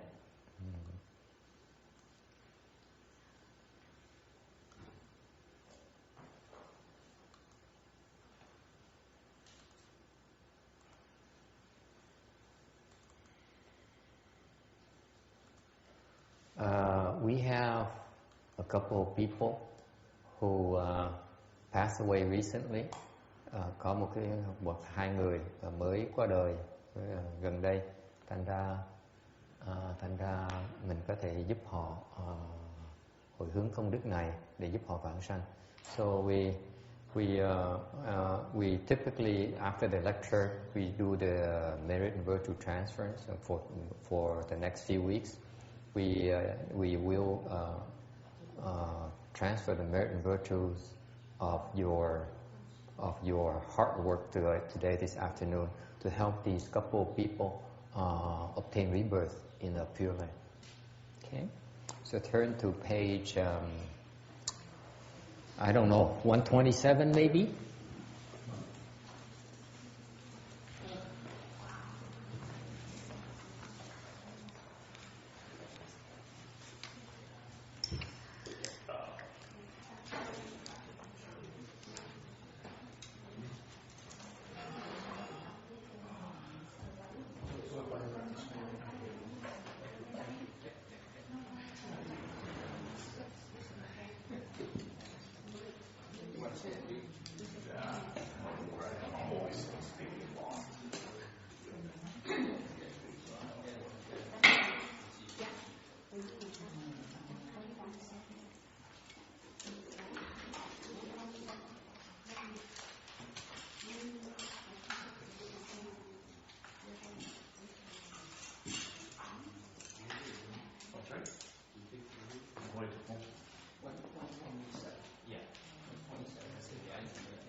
No, not medicine, just rebirth.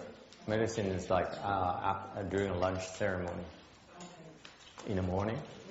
That's when we do it, if there is anything at all. But in the afternoon, only for the rebirth altar. Thank you.